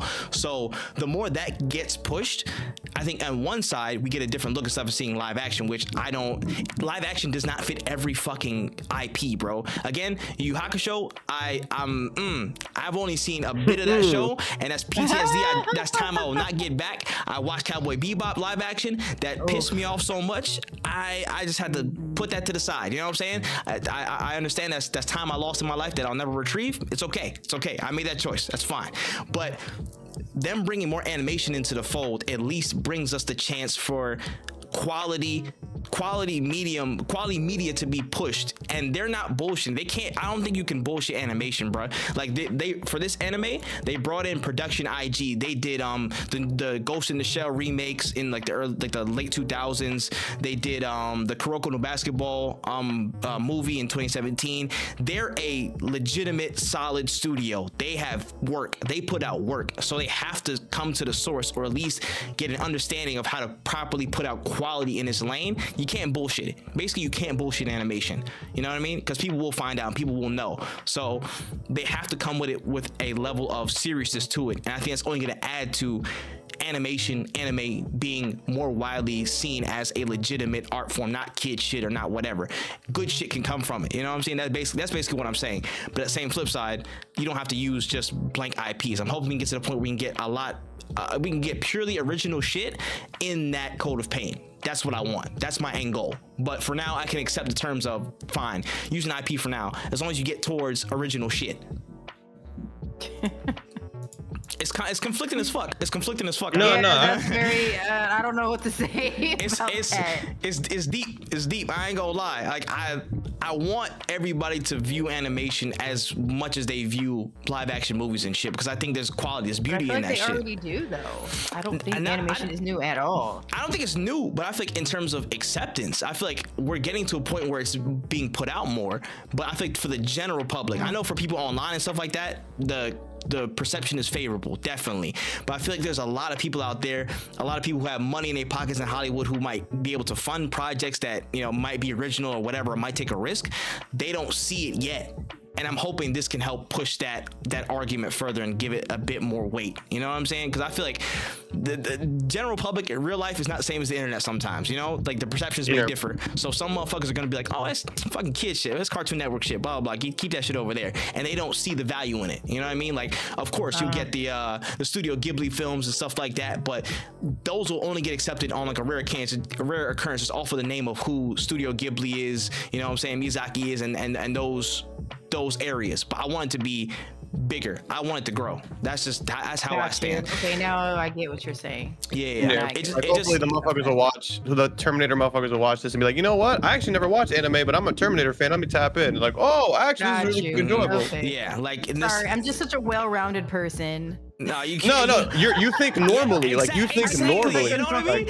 I feel that it didn't click for me. I feel it. And again, it's like some people are so removed from perspective that it's gonna take an effort from these normal channels, like using nostalgia to get to the new. Like, it's gonna suck because I'm like, damn, I gotta keep seeing this old shit sometimes. But I know the bigger purpose, hopefully the bigger purpose is we get to new shit to where everybody sees animation as much as they see movies and blockbuster Hollywood shit like that we know of old. Like, I want that to be the same everybody pedestal. Grew up watching like anime like that. That's what I'm saying. Like, some people are still getting new for me. Yeah. Very, very old. That's why I'm so burnt out. I hear you. To me, it's wild. To me, it's wild sometimes to think, but it's like, yo, like Attack on Titan was really some people's first anime experience. That was really how people got into the series. You know what I mean? Like, it's so crazy. It just now hit real popular mainstream ranks. So it's still we're still in infancy a little bit. You know? So it's like, you got to take the good with the bad in this situation. As Western world is concerned, for sure. Yeah, in the West, specifically in the West. Gosh, that's a really great point, Tripp. Yeah. It's a mixed bag. It's a mixed bag, but I'm hoping we can get there. We just unfortunately have to stick through this fucking nostalgia fucking fest, and it's gonna. I'm just hoping and praying that you guys give enough of a fresh take to keep us off the nostalgia hounding and stuff like that. That's all I ask. Just give us you can use the IP, fine. We'll get to where we're going. Just keep making fire shit with a novel enough spin. Because if I see the same shit over and over again, I'm gonna punch a monitor. It's gonna be a wrap. So we gotta do something. Netflix, listen to Tripp. For real. Lock in, bro. No Cooldown consultancy. You know what I'm saying? Mix with Jewell Hannibal with some service on the side. You know what I'm saying? Send us that check. Send us that check, brother. Also, we'll help you out. For real. We tell them every 2 weeks, man. They need to hit them lines. They need to hit them lines, man. They need to hit the lines. We got our email in the bio and everything. Oh my goodness. Tap in. Honestly, but real quick, we can slide to this next story real quick in the trailer trove.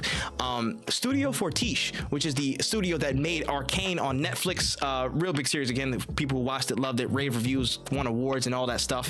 They said they would love to animate the manga Vagabond. They was like, yo, if there was anything we could make, it'd be fucking Vagabond. Like, it was like a great work, again, marquee like huge cornerstone manga from over the years and stuff like that. I'm not sure if people are familiar or not, but they said, yo, they'd love to get into the manga space and bring something like that to life. How y'all feel about that? Arcane getting their hands on something like that? They do a really good job with Arcane. I could say that without a doubt. I don't necessarily think it's a bad thing if they got their hands on Vagabond, but I want to see season 2 first. I want to see Arcane season 2 first. But I also want to know, like they did such a good job with Arcane because I want to say they had like a lot of freedom to do what they wanted. How will that translate? I have faith in them because they haven't really let me down, but they also haven't done more than, I think, the one show, if I'm not mistaken. I could be wrong. They might have done some other shit. I may be speaking out of ignorance. Let me Google it for you, brother. but I know that they did an amazing job with Arcane. I think the art style of Arcane is beautiful, but I don't think they should use the same exact art style they use on Arcane for something else, because I think that's what made Arcane special. And I don't necessarily want to see it somewhere else, because then I'm gonna be like, oh, it's just a studio whatever thing, like, oh, it's just one of these productions. I think what they did with the Arcane style was, like, it's still to this day gorgeous, but I think it really should be in its own area.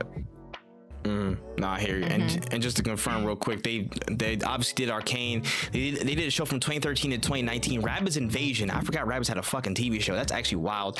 They did like the music video for Arcane with the Enemy, Imagine Dragons and stuff like that. And they did a series in 2017 called Rocket and Groot and Penelope of Sparta, like a couple small things. Arcane's obviously their biggest. Arcane's their biggest project to date, and I don't think they haven't really strayed far from it.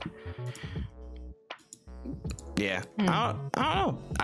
I'm just like, Vagabond would be fantastic to make, but again, I agree with you of how much freedom they get going from an open forum, an open format, in terms of like, yo, you can animate this like any way you want. You got the lore here from League, you can do what you want. To Vagabond, where I think it's a little bit more on the rails and structured and stuff like that. I think the sword fights would be fucking fantastic. And again, like, yeah, basic synopsis, I don't want to spoil anything, but basically like two kids like kind of join a war, and they kind of were on the losing side, you know what I'm saying? That shit happens, but one of them is like, yo, I want to be the best swordsman that ever did this shit, and I'm about to go to war with everybody. Fuck it, you know what I'm saying? I'm gonna get into fights. His body like John Stockton. You know what I'm saying? Type shit. He wanted to be the Ash Ketchum of sword fighting, the very best. And you know, his other friend like just kind of went his own path in life. They cross paths and do all a bunch of different stuff.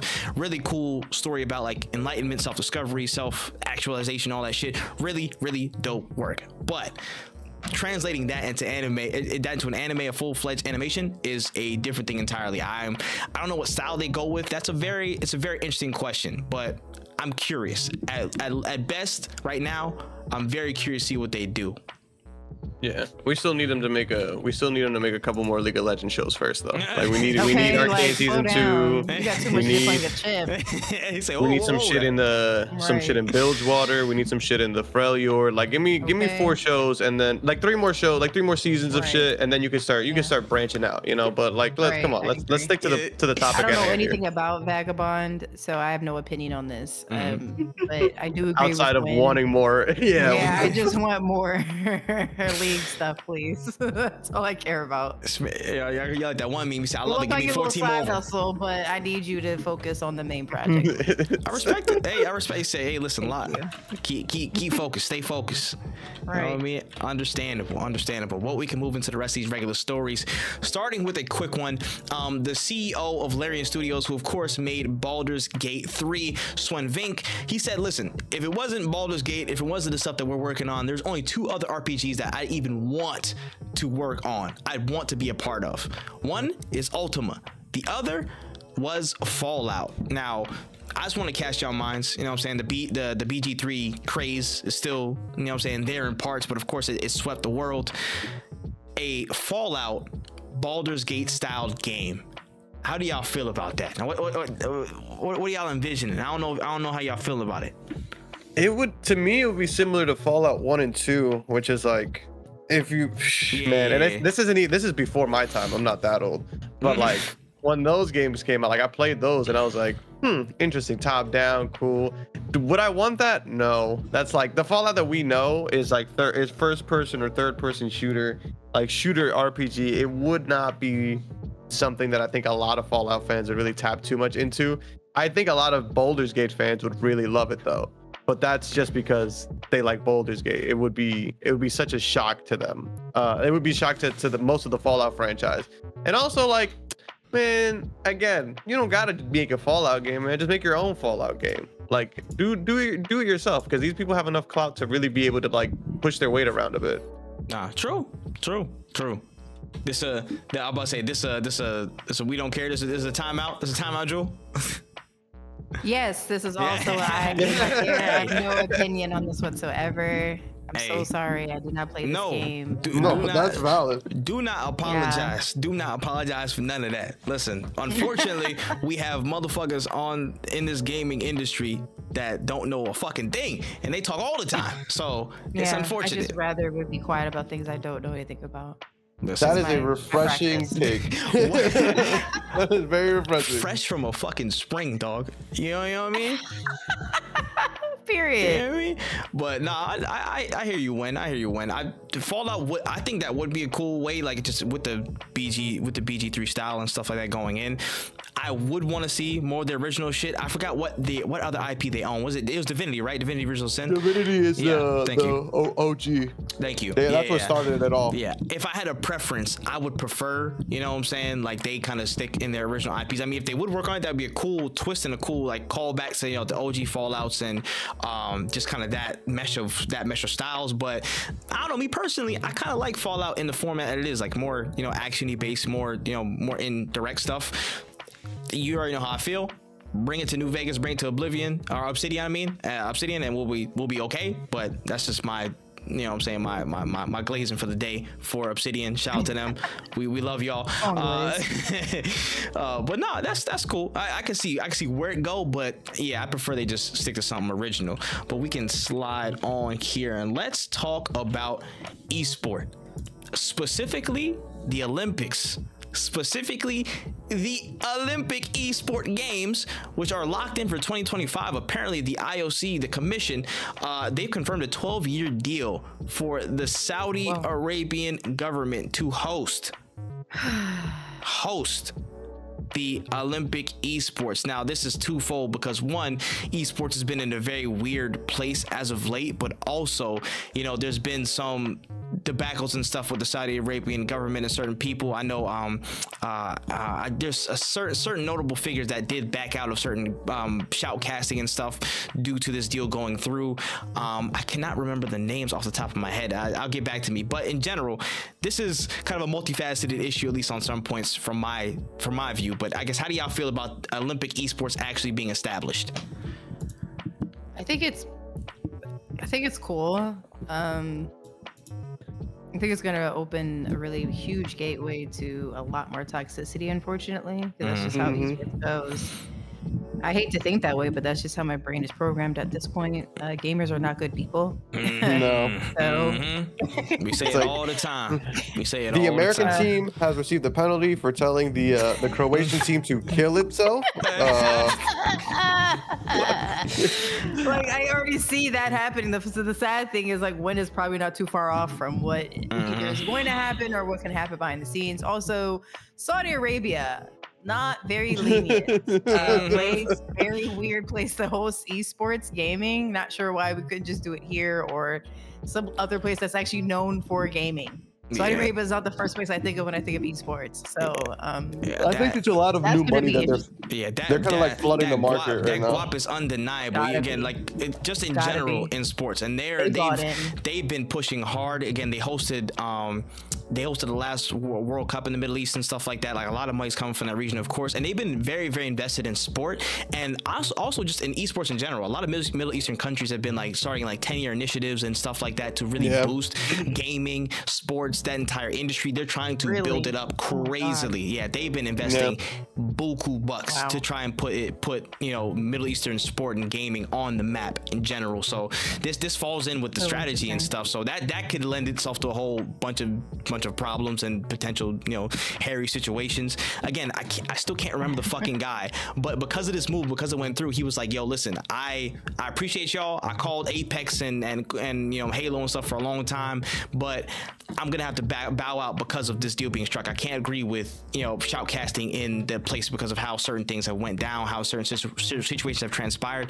That can't be me. So I think that's only going to increase as we get closer to these dates of an Olympic esport. But the bare fact of it on surface level of an esport Olympics actually being established, I think that's cool. I think esports in a very like precarious spot because certain people don't want to invest. It's getting reformed.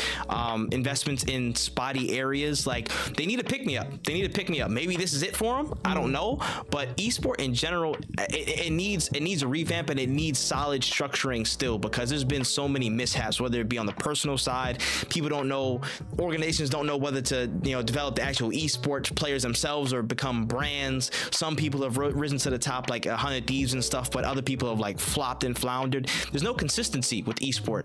There's no consistency anymore, and there could be a lot of signs that point to it. But we'll see how they fare. But Olympics on paper sounds good, but there are some things that they gotta iron out 100% with the execution of it, and who's hosting, and the powers that be that's involved. I agree. Yeah. Well said. Well put. It's a lot, but we'll see him in 2025, man. Had a quick story about Tango Gameworks. Obviously, we know that studio has closed due to all the Xbox movements and stuff from a couple months ago. The Slitterhead director, again, Slitterhead's a brand new game, is coming out soon. The director, Kiichiro Toyama, he was asked about why Tango closed, what happened, and he kind of said that preserving your style is kind of the key to staying relevant. And he doesn't want to put words in anybody's mouth, but he basically went along the lines of, if you see a company like From Software, their style is pervasive throughout their entire game set, whether it be an Armored Core, a Bloodborne, a Dark Souls, an Elden Ring. You can tell it's a From Software game, and that kept some level of relevance to people. And Tango didn't do that. Their styles were completely different between the games that they made, and that could have been a contributing factor as to why they shut down. Interesting perspective, but I don't know if you guys prefer games with a certain consistent style in a series, or you like to switch it up. I don't know how y'all feel about those comments. I don't really get the comment, to be honest. Sorry.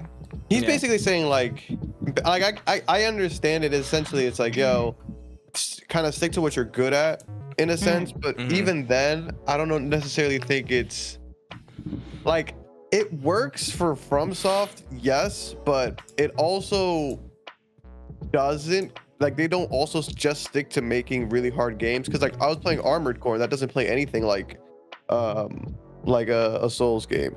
Is it difficult? Somewhat, but nothing crazy to me. I think there should definitely be a kind of style, or a kind of like, maybe a standard would be a better way of saying, like have a specific standard for your company.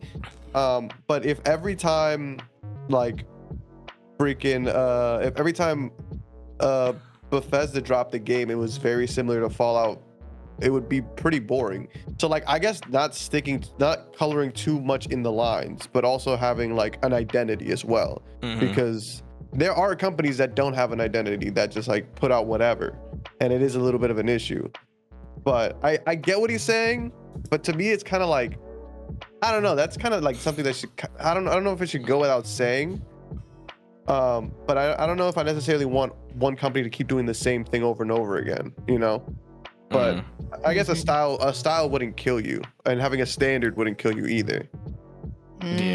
Yeah, so it's like, I don't know. Yeah, I see it's like, okay, if Dead by Daylight made like 6 brand new games down the line, and they all felt like in Ellie, I hate to bring that up, but it's like, very triggering, and it keeps failing. You know what I mean? Like they do different things, they do different like aesthetics and stuff like that, but the core gameplay, or at least elements of that core gameplay, kept consistent. You know what I mean? Like those hints kept following through. And Tango Gameworks, since they recently closed, all their games, they were honestly a really completely different style. They did Hi-Fi Rush, and they did all the Evil Withins, like a horror game, to go from like a third-person action adventure game. Like their style was completely different from game to game, and they really thought out of the box. It's I think that's cool though. Yeah, and it shows your expansive mind, your creativity, your range and shit. Your range. And I'm on the fence about this comment. It's like so weird. On one hand, that's what I'm saying. Yeah, too. from it's kind of weird. Too. Yeah, from him trying to like explain like the logistics and the kind of like some of the reasoning behind why consumers react to it in a certain way, or maybe didn't react to it in a certain way. I can understand it. If you have kind of like a similar like tag on it, like if like Pharrell got the 4-beat startup and stuff like that in all his fucking songs, you know what I'm saying? All the shit he produces. Oh, it's a Pharrell beat. Da da da. Like that consistent tag to know and have an identifier for that thing. I understand why that keeps people around. You know, a bit of relevancy, or it keeps a bit of a reminder in the back of their head. But in an industry that's dominated or at least predicated by creativity and creating new experiences for gamers, being able to think outside the box and do something different should be supported if it's quality enough. And I think these games, whether it be The Evil Within, Hi-Fi Rush, were quality enough. They were acclaimed, they were award winning, they sold fairly well, you know what I mean? Like they did numbers, they did some numbers, but it's just like, from a logic business standpoint, I see what he's trying to say, but then also where it should be, where the gaming development, where the fun, the creativity comes in, that's where I kind of take opposition to it. I'm like, bro, the industry and the constraints for that industry should naturally support shit like this. Because if you keep it the same, yes, Call of Duty does that shit every fucking year, but in the eyes of the people, it's just fucking, it's basic slop, you know what I'm saying? No disregard, you know, no disrespect like that, because everybody plays Call of Duty at some point, or at least try to, you know what I mean? Like, it's just the basic monotonous stuff, but creativity isn't rewarded while being the same, or having not straying too far from what you already did or what was already proven is. Like, it's a mix-up. It's a mix-up to me. So I don't know. I get why he's saying that, and I can understand it from a consumer taste and consumer behavior standpoint, but that shouldn't be the case. In my opinion, that shouldn't be the case. I think that Tango was, and I literally was gonna do a video about this, and I probably still should down the line, but they're literally one of the most like chameleon-like studios, like the most creatively flexible studios in gaming history, probably. Like, they could jump from one to one, and they can make it look heat. They could do some shit that they never done before. Like, yo, fuck it, we on it, and they made heat. You know what I mean? So it's tough. It's tough. I understand his point, but I know it shouldn't be the case. Yeah, man. I don't know. It's wild. I see exactly what you're saying. Yeah. It's tough. I feel like it's kind of fucked up to say something like that, like, oh, you should just keep doing what works in order to survive. I think more people should be open to different types of games. That's the problem, you know? Yeah. I think there's just too much copy and paste in this industry. Yeah. That's why we have another Metal Gear Solid with portals. Sorry, Black State. I mean, I'm sure it's going to be a lovely game, but I probably won't play it because it reminds me too much of Metal Gear Solid. So they're just all in all aspects of life and in every subgenre of society, we should be more open to creativity. Facts. Music, gaming, Facts. movies, animes, just be more creative and be open to being creative and support these creative endeavors, because all this copy paste monkey see monkey do shit is making me want to die. Facts. So Facts. that's exactly why I still play Dead by Daylight. There's no game out there like it, and there's other games that try to be like it, but they don't. They can't hold a candle to it, because Dead by Daylight is probably the most unique game I've ever played in my entire life. So it sucks. It's ass. It's a 2-pack of ass, and I will double down on it. But it just gives me a different experience that I've ever had in any game I've ever played. So it is what it is. But stuff like that is why it's around still 8 years later. It was like unknown. This game was unknown. No one knew what the fuck this was, but they took a chance on it and played it, and it became this big thing. And now we got Nicolas Cage in the game, and Lara Croft in the game, and all these big names, and Vecna, and a whole subgenre trying to chase it. Right, and then now we have all these other things like Texas Chainsaw Massacre and this clown shit. Killer Clowns from outer space. But to be honest, the mother of all mothers of this is unfortunately Friday the 13th. But you know, that kind of went under. And Dead by Daylight kind of took the reins and led it from there. But like I said, it's just because it's just this creative gaming experience. Just kind of like Overwatch is too. It's this really creative experience. You're not going to get another Overwatch. So there needs to be more things like that, and we need to be more accepting and welcoming of these things. I don't think you have to stick with whatever works. If it ain't broke, don't fix it. Yeah, of course. But that's why most people are, if anyone with half a brain cell is paying attention to Nintendo, they're like, this is boring as fuck. Why do y'all keep making the same goddamn games over and over and over again? Like, there's nothing about Nintendo that makes me excited anymore, because we're just literally redoing the same thing. I watched the Nintendo Direct thing. It was just, what is it called? Revamp? Yeah, just tweaks. Yeah. Just tweaks. Tweaks and revamps of the same game. Or, I'm sorry, remastered. Yeah, remastered. Yes, that's what it was. Yeah, let's bring back Legend of Zelda Remastered. Let's bring back whatever that Chrono Trigger shit remastered. Let's bring back, what's that girl? Samus? Oh yeah. Yeah. Metroid. Let's bring her back again. Metroid remaster. It's like, bro, we played this game already. Where is the new game? Where is it? Can we get a new game, please? I don't want to play this game. I played it already. Why are we doing this? Why do we keep doing this? To the Nintendo fans, they're pretty content with the same shit. It's so sad. It's so sad. I'm literally looking around like, y'all want this? Y'all are okay with this? Y'all know they just feeding you the same game again, just remastered. You talk to a brick wall, they're not gonna change shit. They gonna be in the Nintendo NYC with that Minish Cap and that Bowser plushie, and they not gonna say shit to you. They're not. I'm just unfortunate, boy, but they're not. I can't. I could never.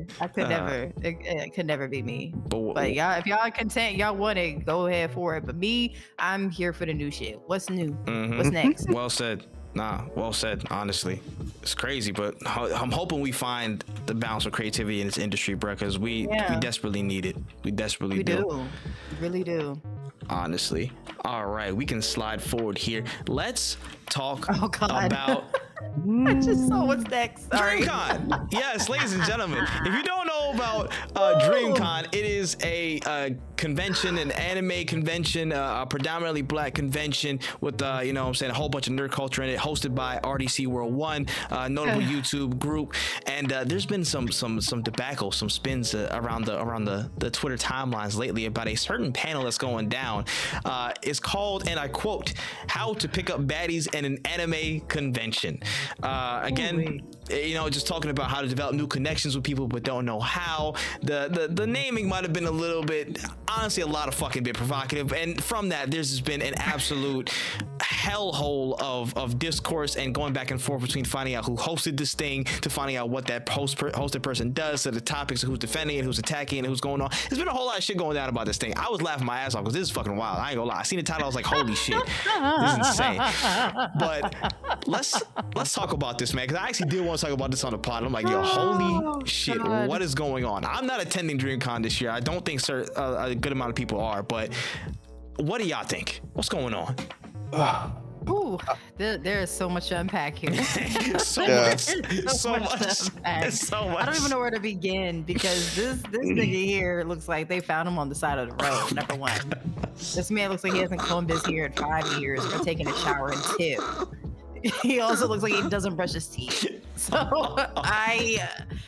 off looks alone, don't talk to me. I don't even know how you got security. Like, I'm calling security. Like, how did you get in here? There is a homeless man running in a fucking panel. I do not understand. That's number one. All right, number 2. This nigga was caught on TikTok saying he married a 90-year-old woman when he was homeless. Yeah, there was like a whole bunch of TikTok stories. I feel like he was bullshitting, but also, like, do I put it past him? I don't know. Exactly. Is that you look like the type of person who would do this, and then that's really unfortunate for you, because why would you even go online and say something like that off rip? Like, why are you even saying this publicly? That's number 2. Number 3, he was over here making stupid ass skits, trying to be funny, talking about something to his white girlfriend, like, this is the hierarchy of black people. Honey, I tapped out after 2 seconds, because who are you to speak on any hierarchy of black people? He tried to say thugs was at the top of the pyramid, erased it, and then said light skins. I was like, all right, I'm out. All right, man. Because all right, man. You're just pandering and saying stupid shit to get reactions. I really, really, really, really, really, really hate reactionary people and people who do stupid shit for reactions. What is it called? Clickbait people? Yes. Or shit posters? Yeah. I absolutely hate these people that do this because you're not standing in anything authentic. You're just trying to get clicks and you're trying to get attention. This is not who you really are. You're being fake, and I don't like fake shit. So I don't respect you or anything you do because nothing is real about you. You have nothing tethered to you. You're not standing 10 toes down on anything because you're nothing.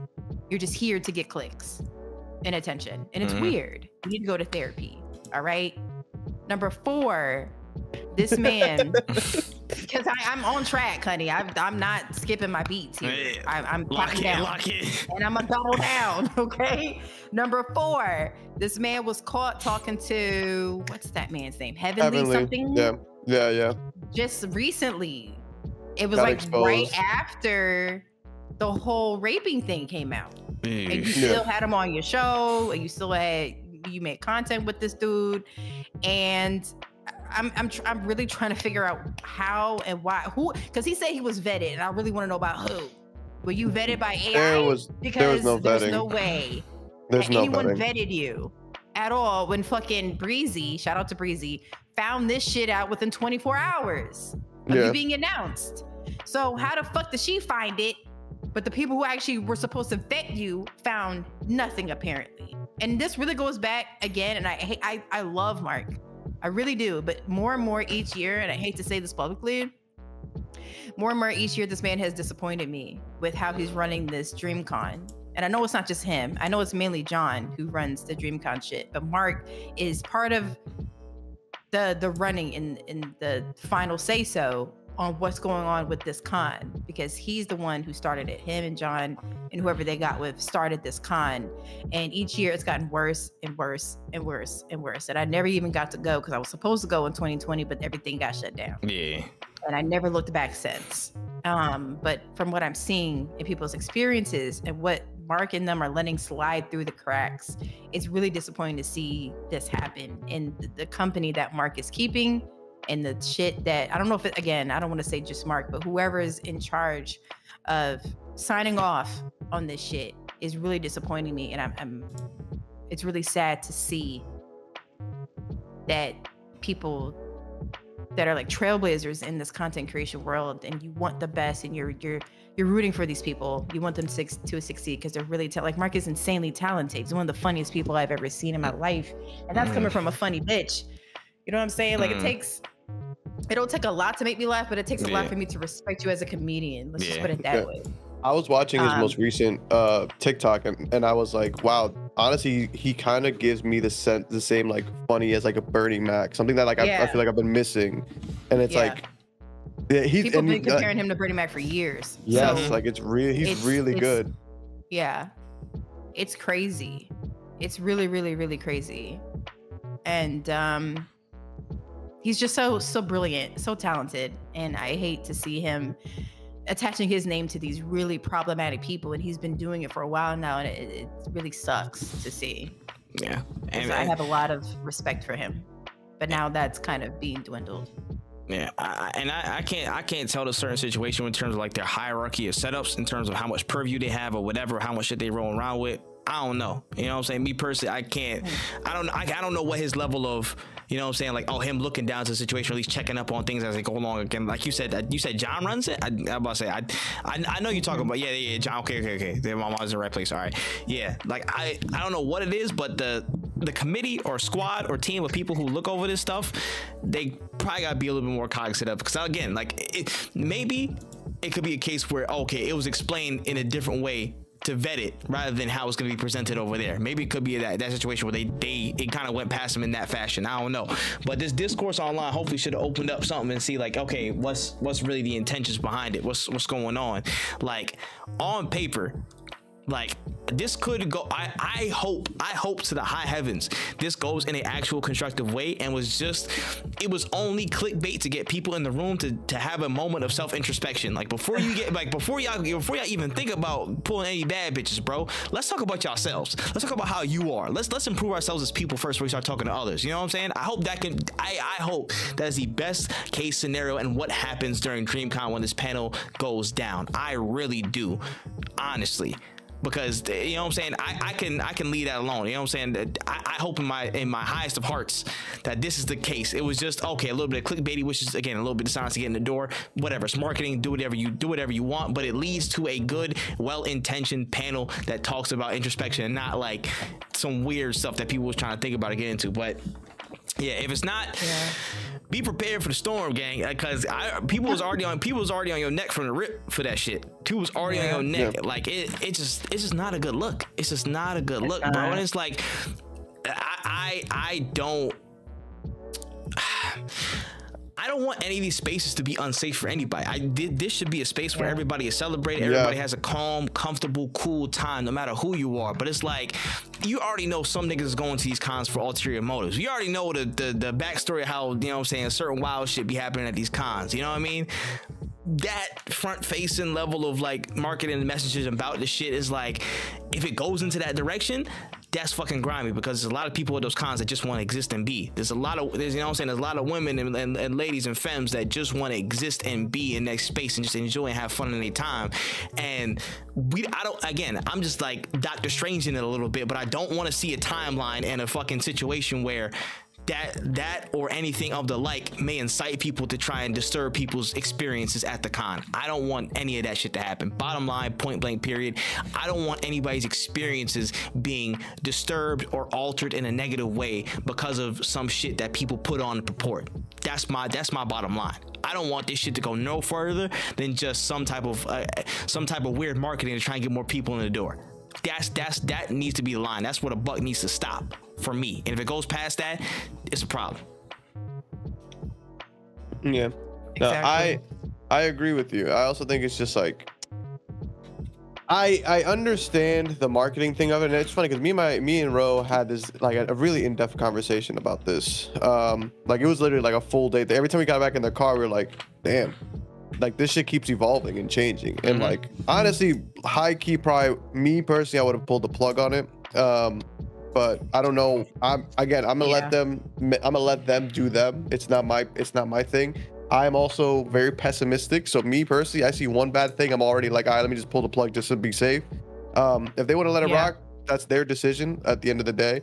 I don't like the title at all. I also just don't like the title of it, mostly because like if it is a self-improvement is to talk to people in general, I don't like using like the word baddies or like trying to talk to women like that. Those kind of very things, cringy. yeah. And it's always like preying on the weird. It's preying on the people who are like, I don't know what the word for it is, but when you get a bunch of men in the room, because I'm sure that's the people who are going to show up. You mean impressionable or what? Malleable? Like no. Like I guess let me finish this to see if it makes sense. But like when you get a lot of people who in their mind have decided, I cannot talk to women. I do not know how to talk to women at all. Let me go to an entire seminar based on it.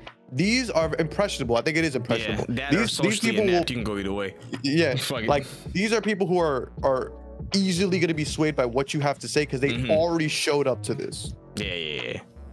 And I don't really want an entire full congressional, like a full ass panel group walking out of that area after listening to this man's every word being dispersed back into DreamCon. Because if he does not teach them the appropriate things to do, I'm sure it is going to be a problem for the next couple of days and for the people who paid just the same amount of money, if not more money, to be here.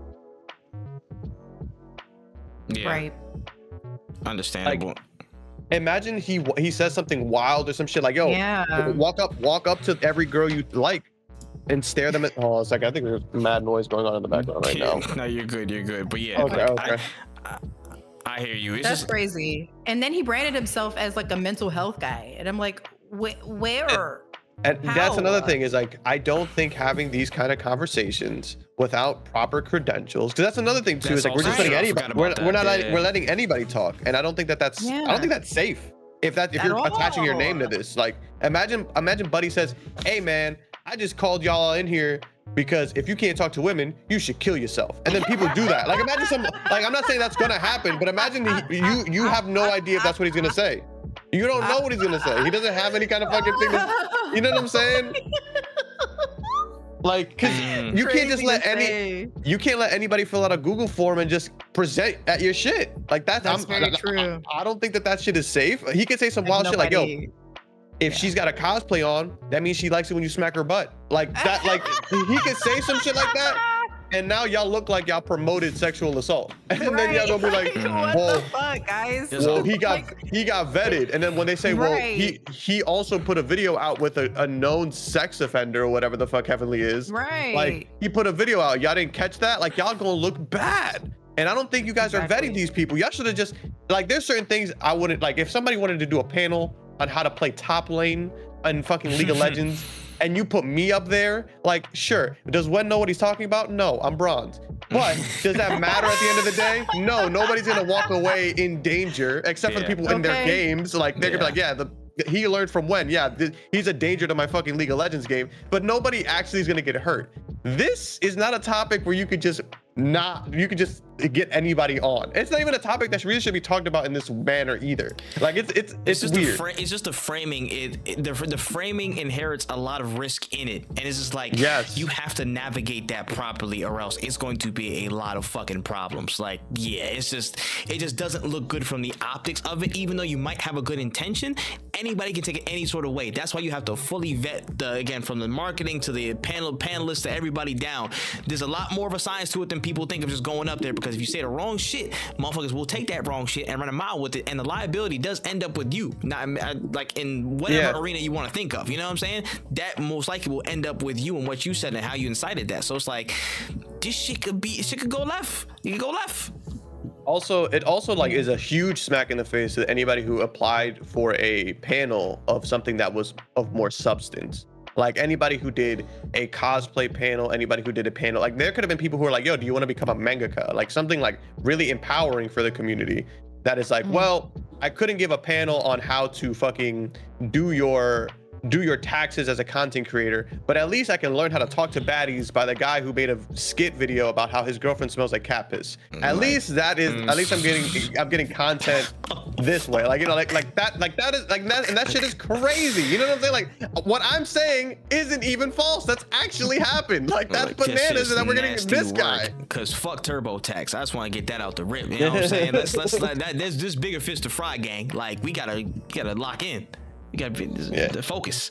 It just kind of shows it's a bad look for DreamCon, and it just kind of shows like, well, where are the priorities at? You know what I'm saying? Like, what do you guys want this to be? There are none. Yeah. There's definitely no priorities for like women's safety. That's for damn sure at this con. There's at any con, I'm not gonna just single out DreamCon. Almost every con I've heard of women getting drugged and raped and harassed and everything. Ridiculous, like, all these cons are pretty ass, but yeah. Since DreamCon is supposedly for us, I'm gonna hold y'all to the fire and tell you to do better. Like this is absolutely abhorrent. It's embarrassing. And you should not be letting this man go anywhere near a fucking microphone. Actually, he needs to go to a shower. Combine it with some soap. And he also needs to combine it with some shampoo and conditioner. Maybe get a facial routine going. Maybe find a toothbrush and some toothpaste. But he doesn't need to go near anybody's microphone, talking to anybody about anything. You on his ass, boy. That's for damn sure.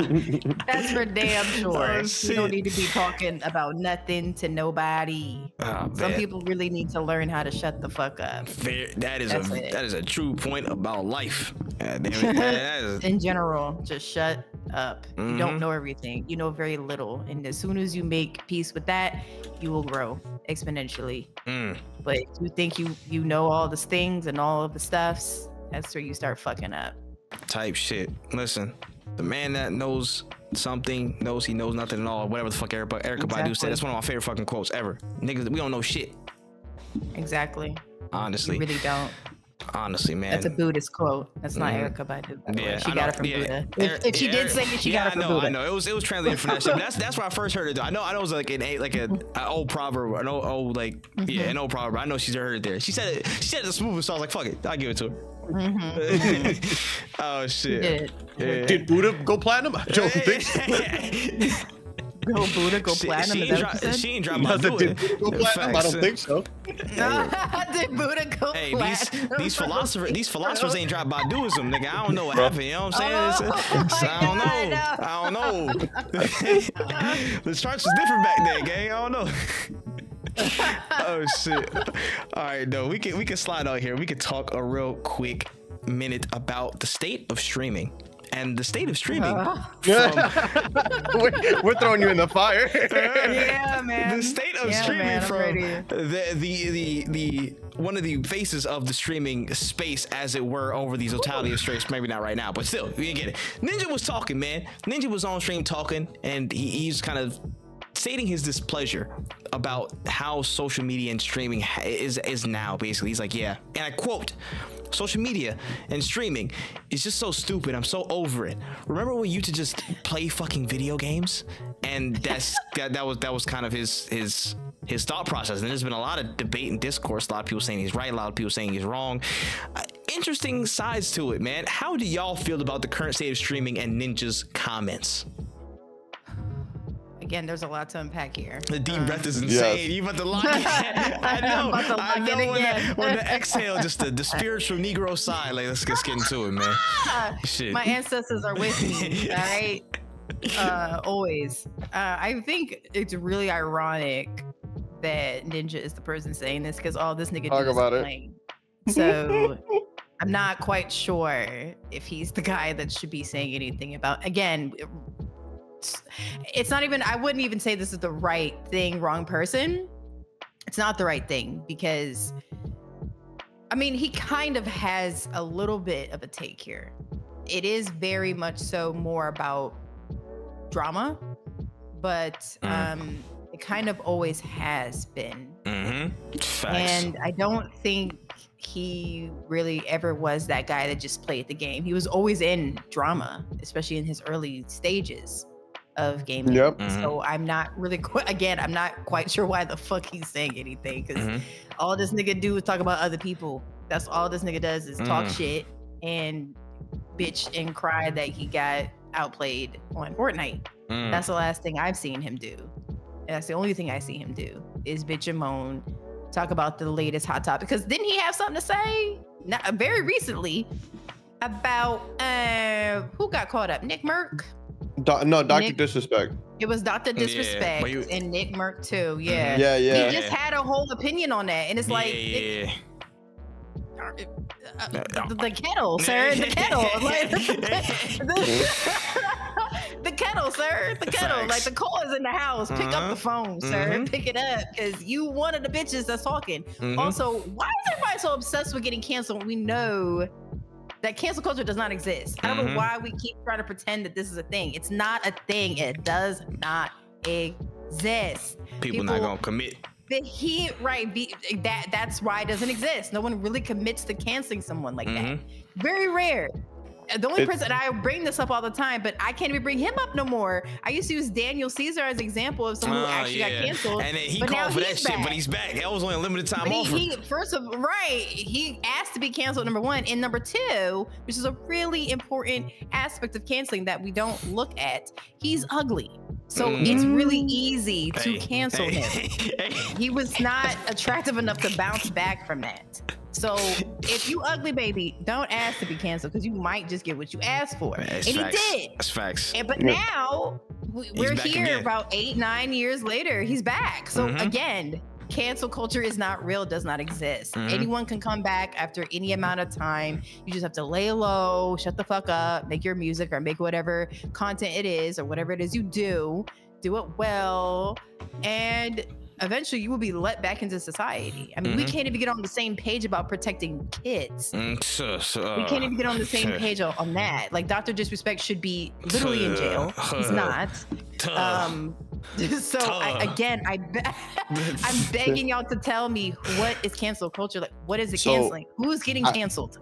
My theory is cancel culture is people who have no adversity in front of them, but want to seem like they're working against something. Therefore, they created this big boogeyman that is cancel culture, so that way they can be like, you see, I overcame something, when in reality, like, let's be real, consequences for your actions. Exactly. Exactly. No, you're not be held accountable.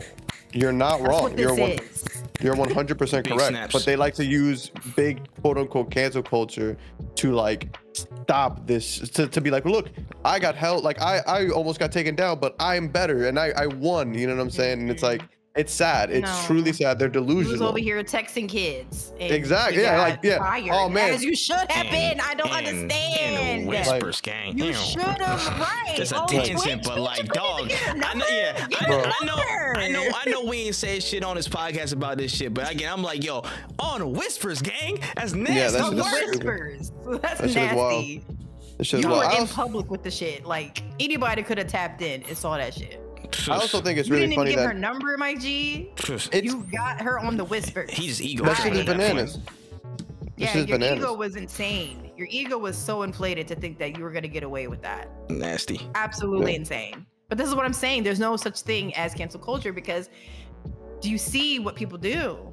Yeah, he just takes a vacation. When they know, right? Do you see what people do when they know, like, this is wrong, but I'm gonna do it anyway because I know nothing really is going to happen to me. And then something kind of happens, but you still bounce back, my guy. He has a whole character in a shooting game. I forgot what the game was called, but it's trash. So it don't really matter. Rogue Company. Yes, Rogue Company. That shit is He has a whole character in a video game. Like, this dude is like low-key immortalized in different aspects in different games. So like, again, who's really suffering here? Who's really in danger of being canceled? Ninja. Everyone else that thinks like Ninja, shut the fuck up. Y'all be talking out your ass, and I'm sick of it. And you see what just happened there? You see what just happened there? We talked about something, and then the drama of something put us on a whole different tangent. That's been happening since the beginning of fucking time, bro. Since societies and shit were set up, drama and dramatization of events, hearsay, gossip, whatever, that just happens, bro. It just happens naturally. That's been pervasive. TMZ's existed long before streaming has. You know what I'm saying? Like the gossip columns and all this shit like that, who married who and this dating that fucking alien in the tabloids, that's happened for years. Look at Men in Black 1. They talked about tabloids for like a whole fucking 2 minutes, I swear. Like, oh yeah, they did. Drama fucking exists. That happens in the space. It is what it is. There was never, I don't think there was ever a point really when it was purely just solely for the, like, just playing video games outside of the infancy of game streaming and the gaming industry as a whole in terms of content creation. And even then, I mean, ask yourself how Ninja got famous. Because I can tell you how I learned about Ninja. Ninja started playing 3 things.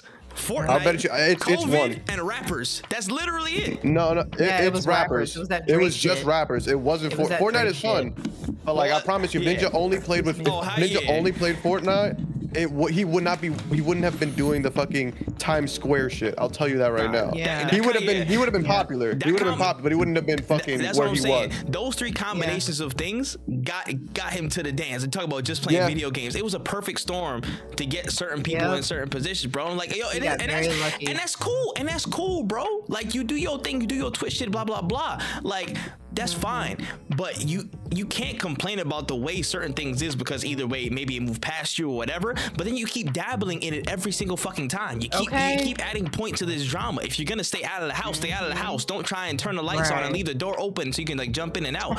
You either inside the house or go outside the house. Don't be in and out the house. You know what I'm saying? That's rules. Exactly. Come on, mom. You know what I'm saying? Like, that's the classic rules and shit. Like, I'm running it out of my house. Let my air conditioner out. Facts. Like, it's letting the air out.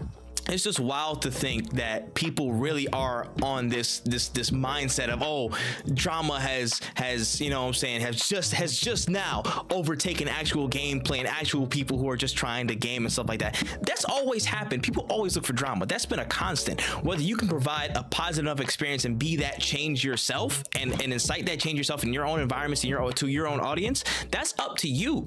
Like, that's really it. Game streaming and all that stuff is always point towards drama, shock value, all that stuff. 20v1s right now, the freaking pranks and stuff like that from a few years ago that are resurfacing now.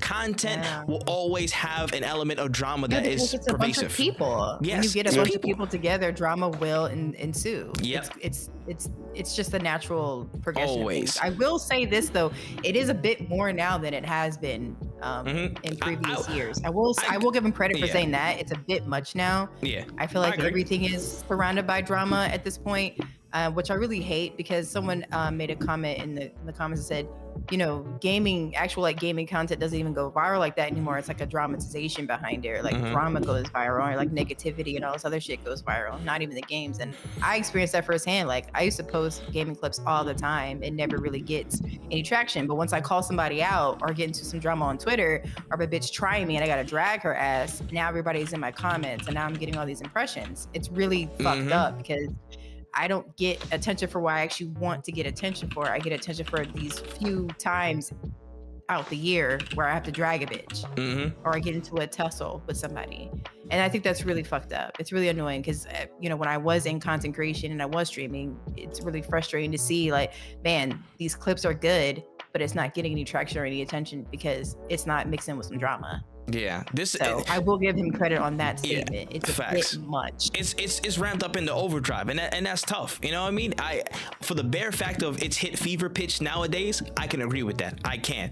But for him to say, "Oh, remember back in the day," you know what I'm saying? Yeah. I feel like this is like, I feel like it's just like him talking through the lens of, "Oh, remember back in the day when I was the biggest thing that was happening in gaming? Right. Remember that when everything was going my way and stuff like that, and I was talking with all these rappers and all this stuff like that, blah blah. Everything was so kosher. Now everything is just everything is blocking my shine because of drama and stuff like that, and stuff that I don't deal with all the time. So it's now a rotten space. You know what I mean? I think it's just through the personal lens of him not being at the forefront of the streaming game, him not being at the top of Twitch or content creation in general, and he takes extra offense to that because it's messing with his status and his legacy as the face of gaming or the face of content creation or the face of Twitch, whatever he wants to label it. I think there's that hint of stuff that's added into it, in my personal opinion. That's like, you don't have to, you can call a spade, you know what I'm saying, and say, yo, this stuff has hit a fever pitch, but you can't give an extreme. Do not give an extreme of something that's always been a constant in content creation or entertainment in general.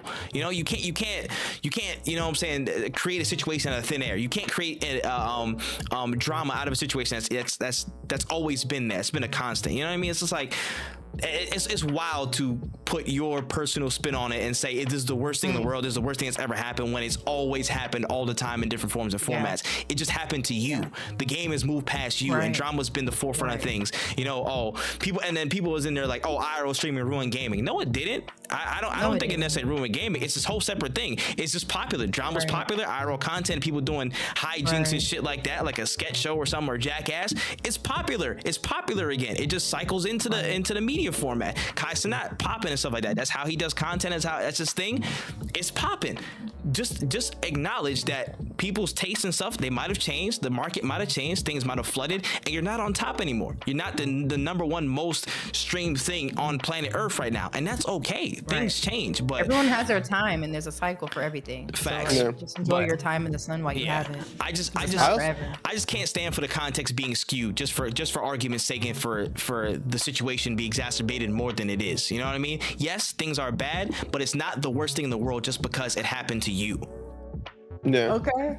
I also think it's another thing to point out that, like, only people who like video games will watch video game content, but everybody watches drama. Like, it's just like, if you're talking about numbers, like, yes, the drama will definitely engage with way more people because everybody has had some kind of drama involved in their life, right? Like, there are more people in the world that have been involved in drama or like to listen to other people's drama than there are people who like to play video games. That's just like a numbers thing. But I also think it's something to, like, acknowledge the fact of, like, well, there are people who still want to watch people play video games, right? Like, there's still people who watch Ninja for his skill and not necessarily for the drama. Like, that's kind of like something that I myself had to accept as a content creator, was like, I may never hit big ass numbers. I may never make a lot of fucking money, because what I want to do is very much I'm not trying to argue with anybody. I'm not trying to fucking have big ass arguments. I'm not trying to have wild ass moments where people say wild shit on my stream or whatever. I'm just trying to play games, make jokes, and keep it chill, right?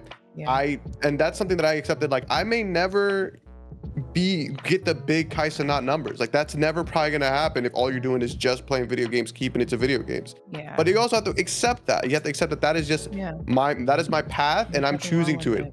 like you have to accept the principle. But I also think like you can't. When Ninja says it, it kind of feels like wanting your cake and like what is it? Wanting your cake and eating it too. Like you can't have the big Kaisenat numbers when all you're doing is playing Fortnite. I'm sorry, but like they're not watching him. They're not watching Kai for Fortnite.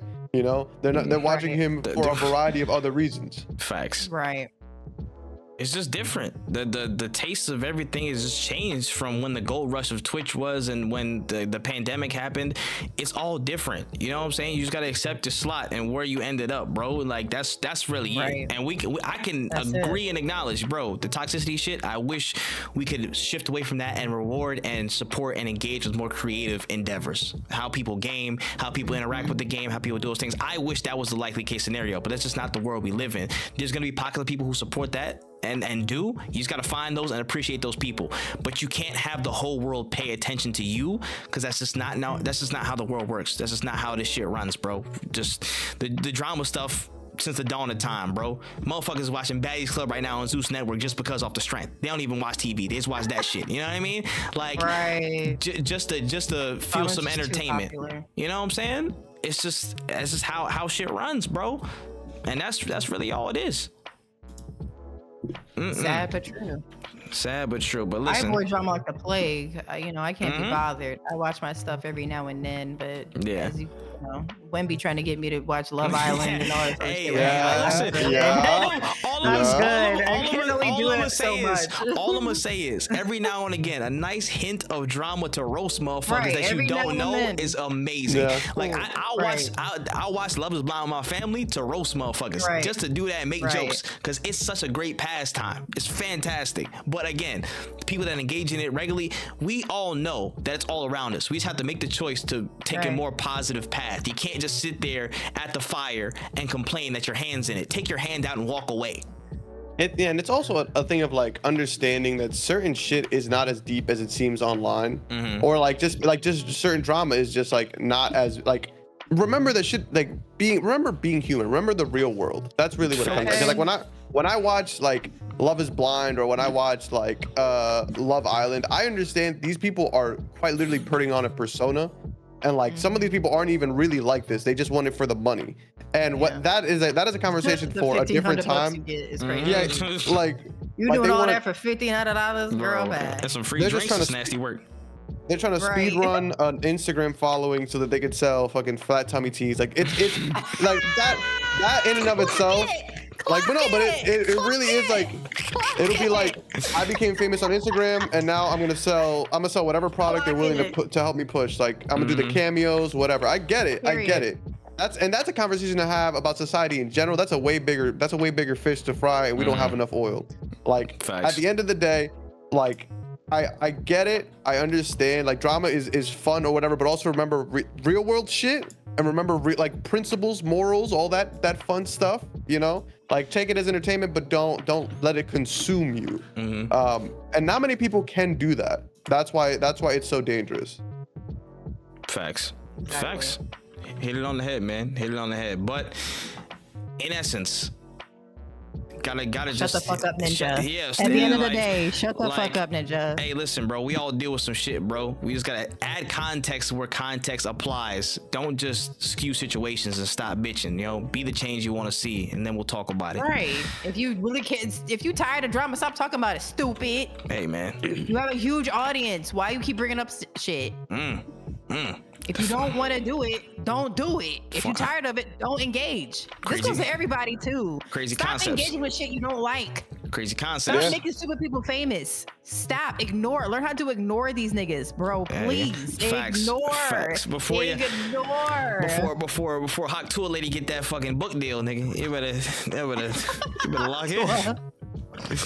Man, the craziest thing about that, I don't want to talk about it, but the way that white people's mediocrity can just soar is unfathomable. Listen, like this bitch came on and said something that I do and say for years.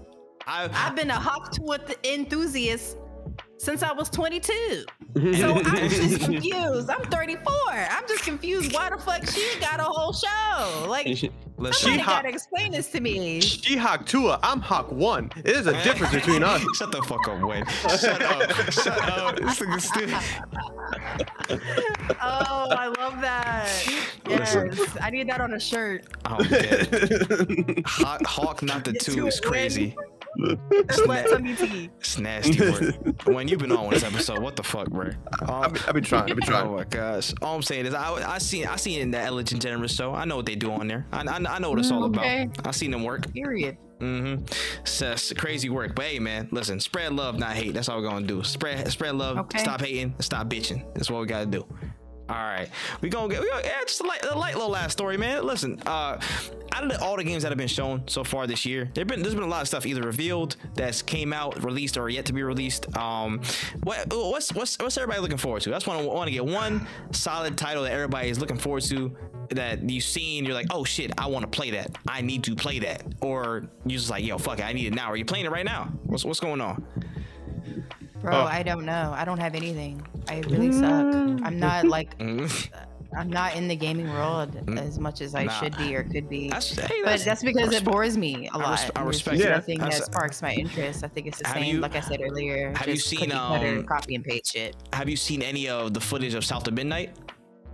No. Oh, my God, you would love that. You would love that. I think you'd like it. I think you'd like it. Honestly, it's super like influenced by like, you know, the South Louisiana Bayou stuff, and it's like I think I did see some of that. I think you know what we're talking about. They dropped a little bit. That catfish. Yes. Yeah, that actually looks pretty cool. I don't know if I'll play it though, because I don't like single player games anymore like that. Like I don't have the time and the energy to invest. But man, yeah, that looks really good. Yeah, that story in the world. I would say the more gameplay we see, if it's hitting up the expectations, I say make the exception. So far in the world, stuff look mad interesting. But yeah, it does. That might be on there. Word. When? Give me one. The one I can think of right now, Metaphor Refantasio is the one that I'm really looking into, which is like the Persona-like one. But the one that's coming out tomorrow, which is actually you did a video on, Hitsuna, I butchered the name every time I say it. Kunitsugami, damn it. Yeah, you see it. That shit is tough. Kunitsugami, Path of the Goddess, which is coming out tomorrow on Game Pass. That I will literally be, I'm probably going to stream that at some point. It might not be tomorrow, but it may be Saturday. That is a game that I'm really, because it's so beautiful. It's super chill. Looks like a super like, at most couple hour type vibe, maybe at most 10-20, because like I don't really have that much time to play games, so like a short little good time, that's what I'm looking for. So like that is probably something I'm looking forward to. Word. And for me, you already know what time it is, man. Black Myth Wukong, Black Myth motherfucking Wukong. I literally bought the entire 4-book series of Journey to the West, because I'm gonna do a full read through. I know the story generally, but I want to read through every fucking page before I even get to that book or get to that game. So I want to do like a full thing. I'm a fucking nerd for. You're gonna read 4 books in less than a month? Yeah, you would read 4 books in less than a month. Shut up. I like mythology. I like that shit. Men. I love that shit. So we're like niggas that can read. More you niggas need to learn how to read. Facts. Open book, please. Learn how to read a room, read a book, read some body language, read the instructions on shampoo. Facts. Oh, you beat me to it. I ain't gonna lie. Factuals. But yeah, I can't wait for Black Myth. That's gonna be a fire joint. I think so. Yeah, that's dope. And with that being said, we have hit the end of the nose, which means we've hit the end of the podcast. Damn. Let's go. We locked in. Long. That was long as fuck. I ain't gonna lie. We did lock in for a little bit. I can't lie. This is where the yap takes us, man. This is where the yap takes us. But I'm pretty sure we ain't missed too much shit. We'll cover some stuff next week. We got some layovers and all that other stuff. Listen, Jewell, thank you so much for hopping in with us today. Thank you so much for having me. I had so much fun. Yes, please give us your closing statements, and 2, again, remind all of us where we can find you online. My closing statement is these guys are very, very cool, very, very talented. I wish you much more success on this podcast. I think it's really brilliantly done, very organized. I know that's you, Tripp, that you're the organizer. Hell yeah, it is. Continue to do that. You guys are amazing. I love both of you. Keep being funny and keep your head up out here. It's tough. Trust me, I know. That's it for my closing statement. And you can find me at Jewell, JEWELL _Hannibal, HANNIBAL. Please check me out because the EP will be coming soon. Facts. Check out Jewell on all socials again. You know what I'm saying? There's a song out, Rashad Stark. You want to check that out because she was dope on there. I was gonna say, yeah. Content, you know what I'm saying? Make sure you do not sleep on her shit. She got some fire stuff coming again. Eyes out for that EP. Much love to you, Jewell. Wayne, what's your closing statement, gang? Drink your water, play your games, and honestly, just stop being annoying just for the one day. Like, just be the nicest. Be one day, be the nicest person ever. Just be the nicest. It'll change a lot. Just be super helpful, super giving. Facts, man. My closing statements really quickly. Again, make sure you guys check out the podcast on all audio and social platforms. Again, everywhere, No Cooldown Podcast, except for Twitter. And Twitter is what? No Cooldown Pod. YouTube, No Cooldown. Just check us out there. Shout out to all the content and stuff. Again, really, very much appreciate Jewell for hopping in. The first guest we've had in a little while. We appreciate you. You kicked it with us. You cool. You killed the shit. You killed the shit. We appreciate you. Thank you. And have me back anytime. Of course. Listen, the format is this, just for general consumption. One time we got you on as a guest. Second time we got to split it half and half. We got to interview you full down. We got to get the life story and everything. We got to not necessarily with drinks chanceful with smart people. Drink chanceful with smart people. All right, we're gonna try. You know what I'm saying? We're gonna get it down. You know what I'm saying? I love that. We'll lessen the claps, but we got you. Next time around, 100%. We got to get you back. 100. Yay. 100, man. Thank you. I would love to come back anytime. To everybody out there, we love y'all. We appreciate y'all. Keep drinking your water. Keep being healthy. Keep gaming. We love y'all. We appreciate y'all for No Cooldown episode 99. We are out of there. Peace. Yeah.